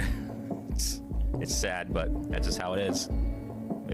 When you gotta make a lot of sacrifices, and if you're not already in a relationship before you start streaming or during streaming, then it's really hard to find someone new. You haven't been outside in a very long time. You know, streamers in general, and I think YouTubers are in our own bubble because our world does revolve around us, as much as we don't want to say that it does. And you know, I stopped talking to my grandma as much as I wish I did, and she died recently. And I was like, crap. Like, I definitely should have called her more. I definitely could have done more stuff, but I'm just so obsessed with my job that it stopped that. And then I also don't call my family as much because of streaming constantly. Having thousands of people regularly watching you also tends to make them very invested in your personal life. These viewers became obsessed with our relationship. Obsessed. It was bad. And I hated it. I absolutely hated how obsessed these viewers came about my relationship. I didn't realize how much of an impact it would have. This guy's like absolutely filthy, by the way. Like genuine respawn about. Like reprehensible how weird this motherfucker is. I don't know if he was weird back then in present time. He definitely wasn't like publicly, I don't think. But this motherfucker is weird, bro. Like, I'm from California, bro. Weirdo's basically a slur. He a weirdo, my nigga. Alright. Started to take our videos and we're like, oh my god, Maya and Miskiff talked, and they're getting like 250,000, 500,000 views, and all it was talked about on live stream fails and Twitch was me and Maya. Yeah, it definitely affected my community pretty hard. I hope that girl was good, because this girl, at least the one after this one, allegedly wasn't that good. You feel me? You catch my drift? Fucking weirdo. He's a weirdo. Streamers are just one of many different types of celebrity to experience these highs and lows. A celebrity's ego and sense of importance is inflated by the attention of others, while at the same time their personal life evaporates away, being absorbed by that same attention. I spoke with one final popular streamer who has a trait that separates him from his peers. Connor Eats Pants doesn't just tell his viewers that he's one of them, he actually embodies that role without showing his body at all. Connor doesn't use facecam on stream, and so the level of separation between him and his viewers is far less. I'm the everyman streaming, you know? I feel like that's kind of faceless. I feel like lets people put their own face on you. Like, I feel like that's why like someone like, even though Donkey's face is public, I feel that's why someone like Donkey is so popular. Because it just feels like, it feels more like a character than a person. Which I guess like kind of goes for their point, but it's like a whole different, it's like a different type of connection. It's like, I don't know, I don't feel connected to Donkey as a person, but I feel like, what's it called? Like Donkey's just like someone you can rely on, like be funny, like be genuine, like you could just, like, that's really his whole thing. Like he has millions of people, they don't tune in for the specific type of game, they don't tune in for like, I mean, I guess you can say his editing, but it's not like high production quality. They tune in to see Donkey. Millions, at least hundreds of thousands of people every day to see Donkey.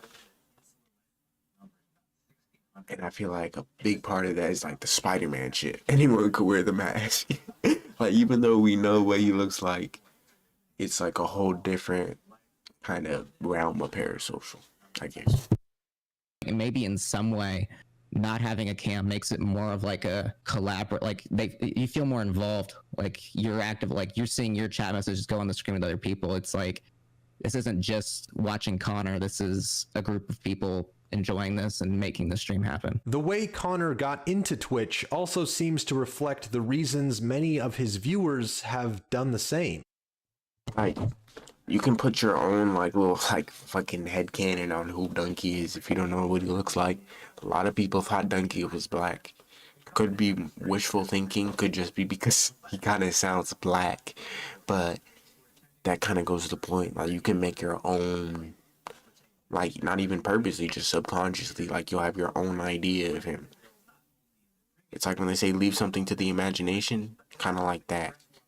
Oh. The reason I always came to streams is the same reason that I stream. I came to streams because I wanted either something on in the background, something that is funny in the chat that I can mess around in. Basically just forget about my day and relax and have a good time. And so now I try to provide that same thing to others. And so my intention, I would say, is never to have people unhealthily live through me, I guess. I've always put out my stream to be for people like me. As a viewer, Connor sought out Twitch because it was an escape from his real life. But now, as a streamer, it's the real world which he occasionally feels the need to escape into. It's almost on a reverse now, where like I get afraid if I ever screw up online, I want to be able to escape back to my real life and just turn off the computer or something. I mean, that's obviously a fear.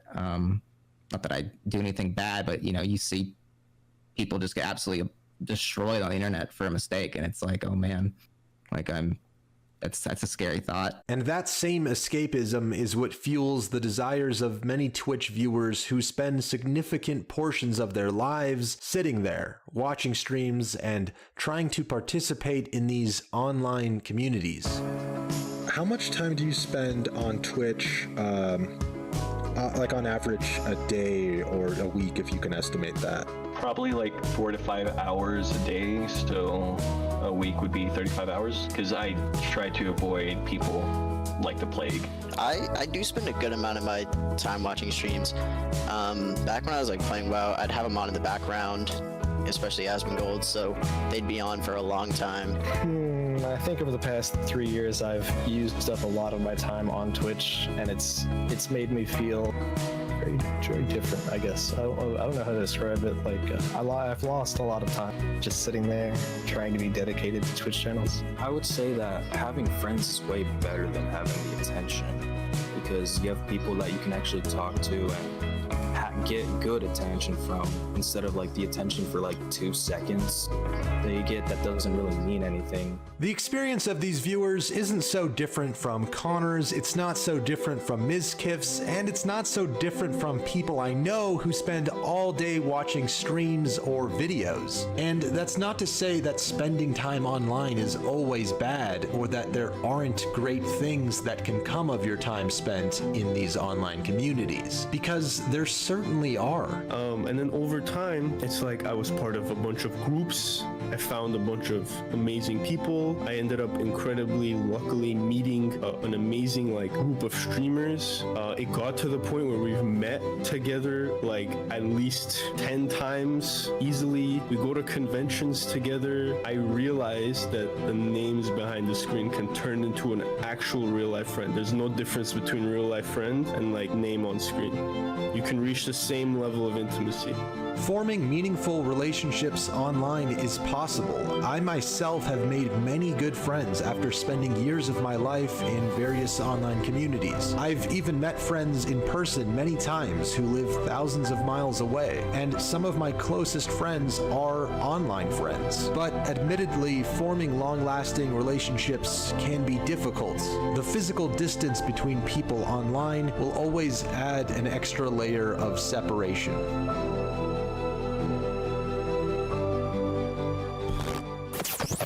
In my own life, where I work and communicate with others online, it's a daily struggle to balance time spent looking at screens and time spent in the present. Underlying the issue of online parasocial relationships is a global shift in human communication that no one was prepared for. The world has changed so much, but people have not. We still seek out communities, companions, and camaraderie. even if it's through a screen.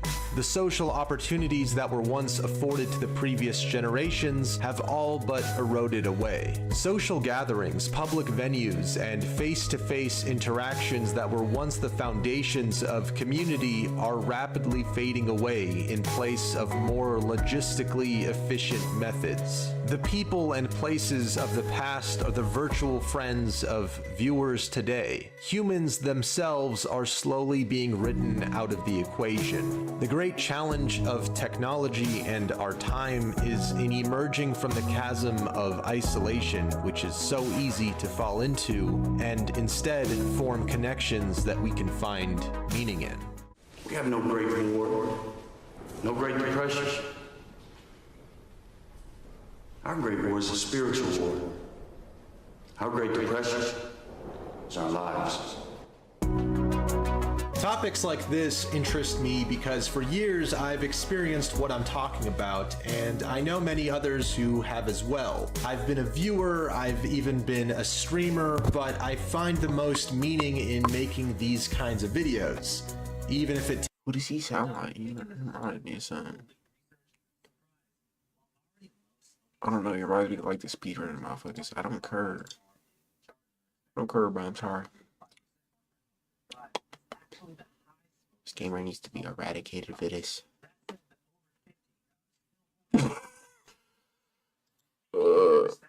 Video disclaimer. I do not promote the verbal harassment towards this ball and gun gamer. Please spare his soul. Enjoy the video, bro. Story mode games are not what create fans. It's multiplayer games. Do y'all understand that? Multiplayer games is what... Oh my god, I can't put my finger on this, but I can't make the reference, but like, this guy looks like some nigga. I can't put my finger on it, but I think I know you, cuz I think I know him. Huh. I really don't know. Makes a fan base. Call of Duty, NBA 2K, GTA, WWE, Fortnite. Bro, just names the most basic. Who the fuck plays WWE? Bro, you just named the most basic games. Call of Duty blew up off of the campaign. 2K. Who gives a fuck about 2K?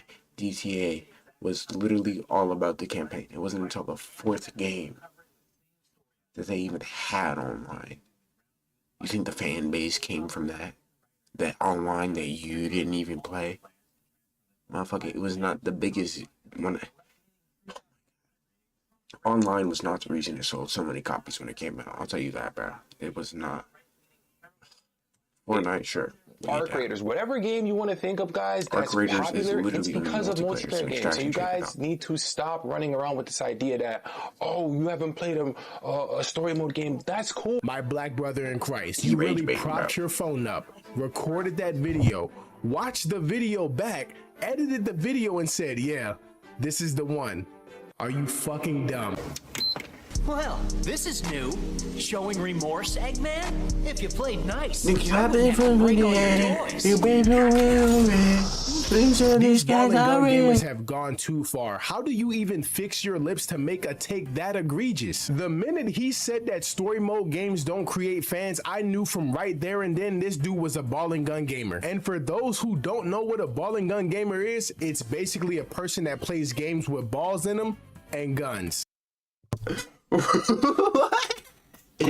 Pause, bro. Pause. Read the Boondocks clip. Pause, bro. Pause.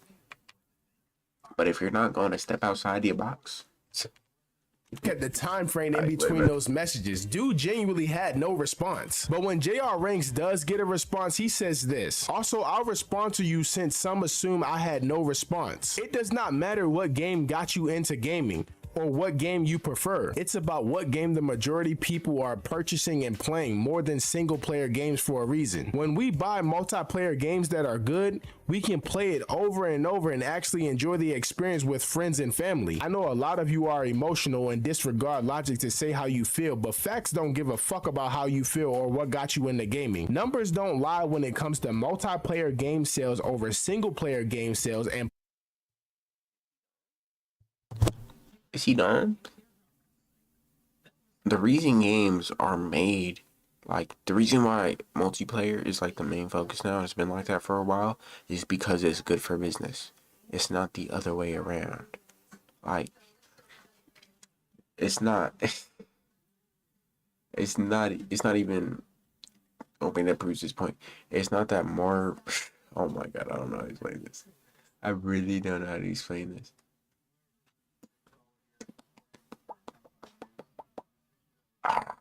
It's kind of, how do I explain this, cat? It's like, oh my god, okay, I don't know how to explain it.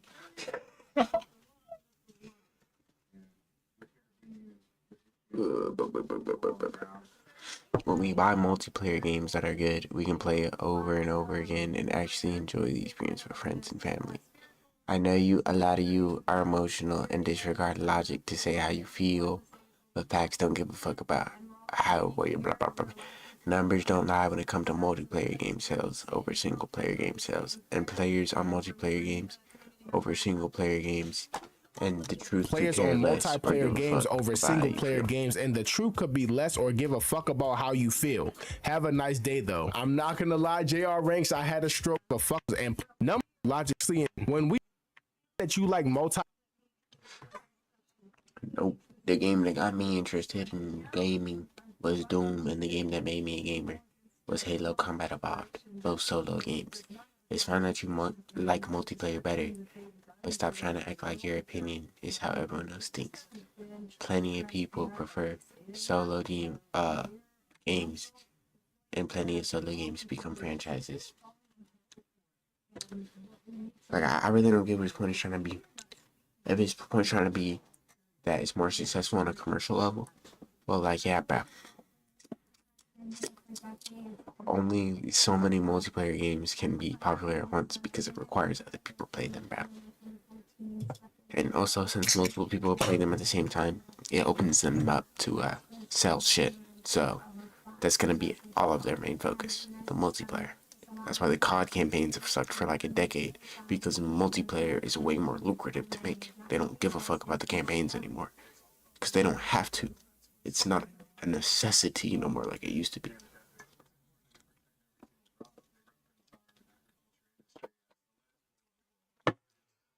Single player games can still pop, but the only reason you see multiplayer games pop more on like a higher level is because, you can play them with your friends. That's literally the whole thing. Your friend most likely isn't going to talk to you about a game that he cannot play with you at all. Unless it is a super popular game where he's like, oh, I know you've heard about this, or yada yada. With multiplayer, it'd be like, yo, have you tried that yet? I have, or I haven't. Let's go try it. And half of them are free anyway. Like, name a multiplayer game you gotta pay for that's still popular. Call of Duty, 2K, Madden, games that are literal slop people will buy anyway. Like, all the multiplayer games are free. Of course, they're gonna have better numbers. And the whole reason they exist in the quantity they do is because they can make bigger numbers without a bigger player base, bro. That's the whole point. Player better, but stop trying to act like your opinion is how everyone else thinks. Plenty of people prefer solo games, and plenty of solo games become franchises. JR Ranks responds, okay, lol. And then EK. The thing is, in 5 years, realistically, the same multiplayer games that are around are just gonna be it. And then it will be like a few more that are popular for 2 years. And that's even if the games we have right now are still popular. It seems like they're maintaining a decent player base, but there's single player games out there with way bigger player bases. For example, Apex, Siege, hell, even Warzone and Fortnite at this point. And then from there you have what? Like those games, yes, they're popular, but are they really popular like that? Borderlands probably got a more YouTube, like, active community on YouTube and shit. At least Warzone and what was the other one? Apex. Like, yeah, they got popular numbers because they're free games that run on. I mean, even though those games, like Warzone in particular and Fortnite now run like shit, but damn near run on anything. Like, of course they're gonna be popular, bro. Game says not a single rebuttal because you have none. Now I want you guys to look at the time frame in between those messages. Dude genuinely had no response. But when JR Ranks does get a response, either way, like Fortnite, Call of Duty, I don't know about the sports games, but probably considering how the sports games have been popular before multiplayer, they were popular when it was offline. Like, Fortnite obviously wasn't popping, but the whole reason it had the reason it blew up so quick is because it already had reach. People were already playing it. I seen Fortnite like 2 months before Battle Royale even came out. Because I was playing as one of them big ass builder niggas, bro. I was like, that shit's. She seemed interesting, but I didn't play it. Like, it started off as a story. It's like, sure, Fortnite had a multiplayer, but I guess, bro, he got it. he says this. Also, I'll respond to you since some assume I had no response. It does not matter what people are games that are their games, and the truth could be less or stroke read how to properly text on now you're giving me a reason to nerd out. Let me take this jacket off. JR Ranks, are you dumb or slow? Pick one. First, you straw man Rob's comment. Rob told you stop acting like your opinion is how everyone thinks, but you responded as if he said single player games are better than multiplayer games. That's not even the same argument. You're just attacking a content loop. Hell, but I'm reacting to a reaction. That's being presented. You're basically framing people that Rogers. Just look at some of gaming's most iconic characters: Kratos, Sonic, Master Chief, Mario, Cloud, okay. There was just one guy I seen not so long ago. I want to react to him. It was like, he might have gotten banned. Gideon reacted to him because he was going crazy, and it sucked because that nigga used to be funny. He used to have jokes, bro. Okay, that's demonetization right there. I'm gonna sneeze. What was his name? Will's so funny. Something like that.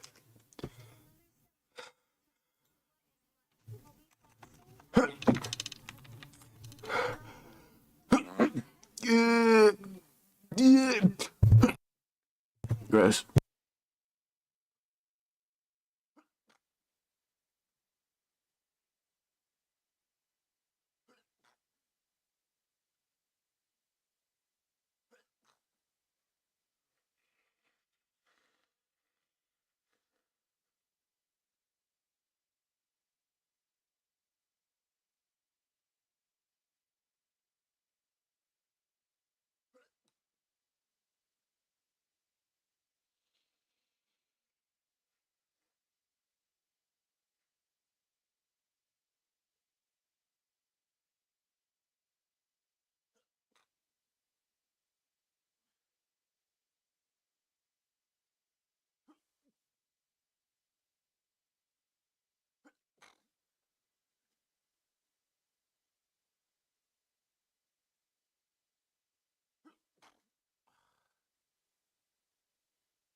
Hey, Eddie Walker spit bar. All of they saw me this hard. Okay, your car's right there. Get left this star. My mama made me a star. I just hate to. But I got it again. I'm thinking God could have died in the pen. You haven't been where I been. I never been. If the walkers get. You know, sing out work cards or whatever. It's really beautiful. My song, get off that plane.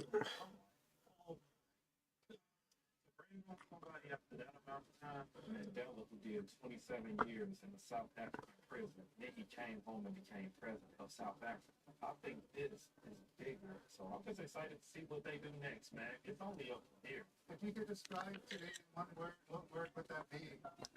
If you'd like to see our full documentary, Leonard Peltier Comes Home, head to our Patreon, www.patreon.com/channel5. As many of you guys know, we're a totally independent, almost 99% crowdfunded news operation, and it's your support on Patreon, which is about $5.55 a month, that keeps this whole train rolling, and it's just, it's how we can stay independent, not sell out. It's because of you guys, so thank you. All right, now for the main interview of today's podcast, as I mentioned, with a prominent activist, San Carlos tribal member, and leading figure of the Apache stronghold, I'm watching channel 4. Bro, no, I seen some shit about Andrew being a weirdo, bro. We gotta see what that about.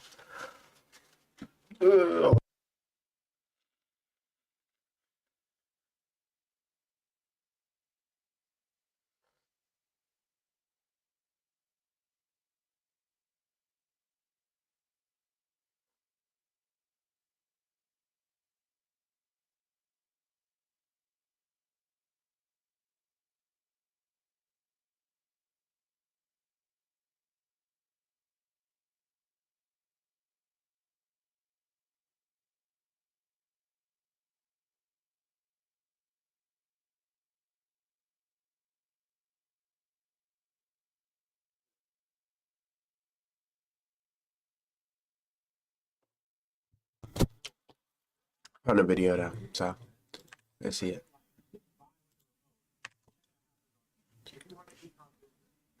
Today is day 5 of texting minors every day until I meet Gideon. Yeah, this gonna be a dozy. What was his name? I don't think it's gonna be in the description. I need to find his name, so we have to look at this for a second. Meets me, he's going to jail. If he meets a real minor, he's going to jail. There is no win out of this. I'm going to be meeting up with minors. Whoa! So not only are you gonna be texting minors, you're gonna be meeting up with them?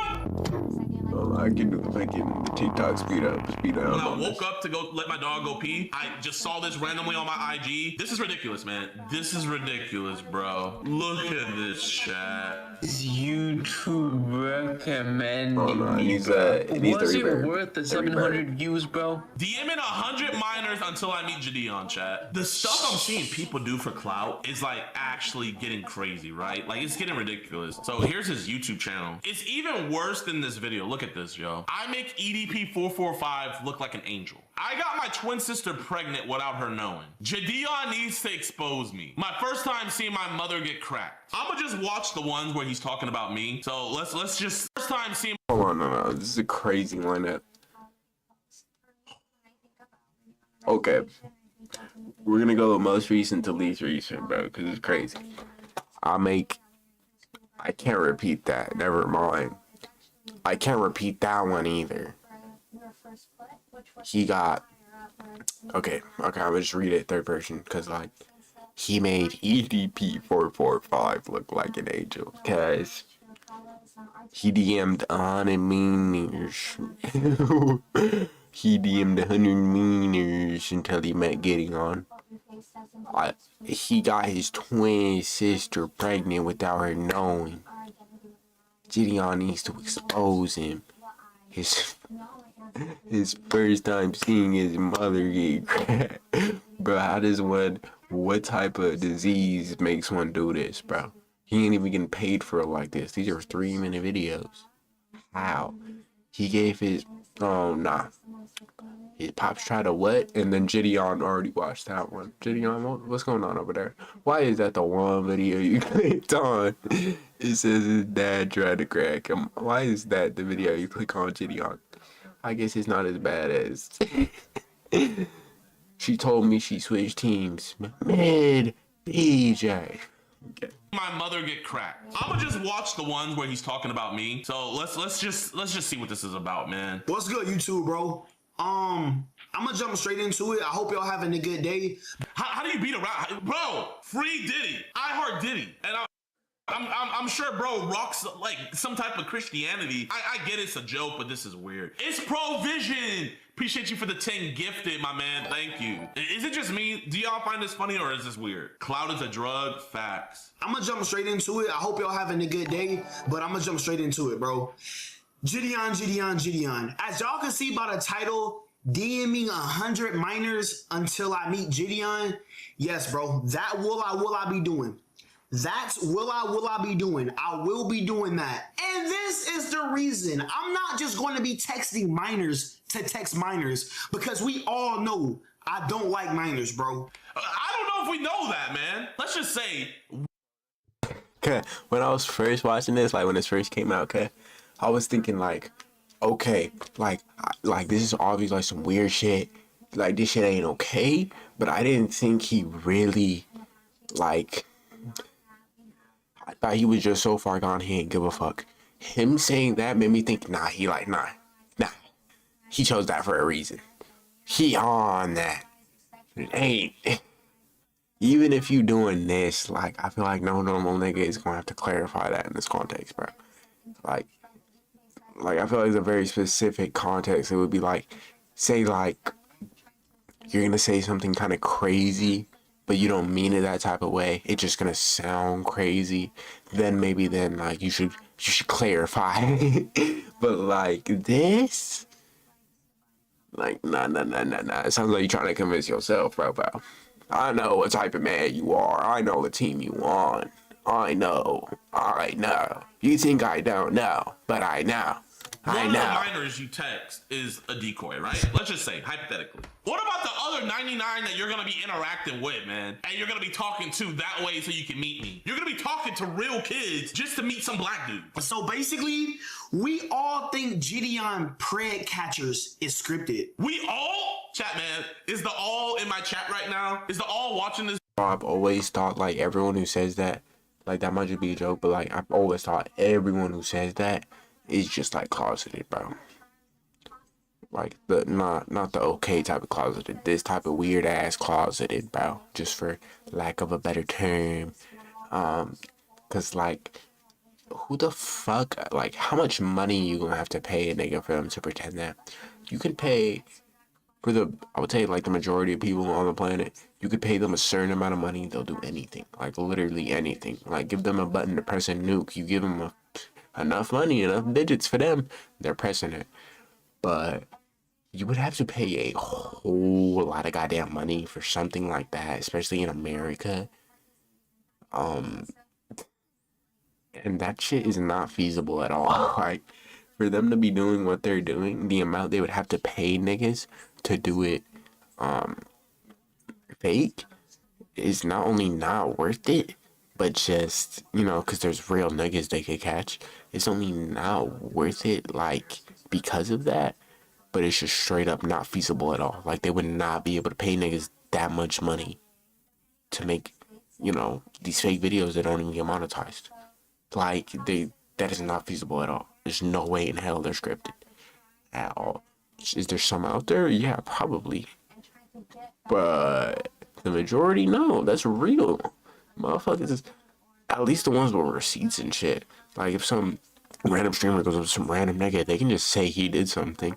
But that's different from, like, with Gideon with all these not scripts, but receipts and shit. Like, motherfuckers be doing these exact scenarios, bro. They know what's going on. They fold instantly. Like, that shit, that's not feasible, bro. That shit's not fake. Video on YouTube right now.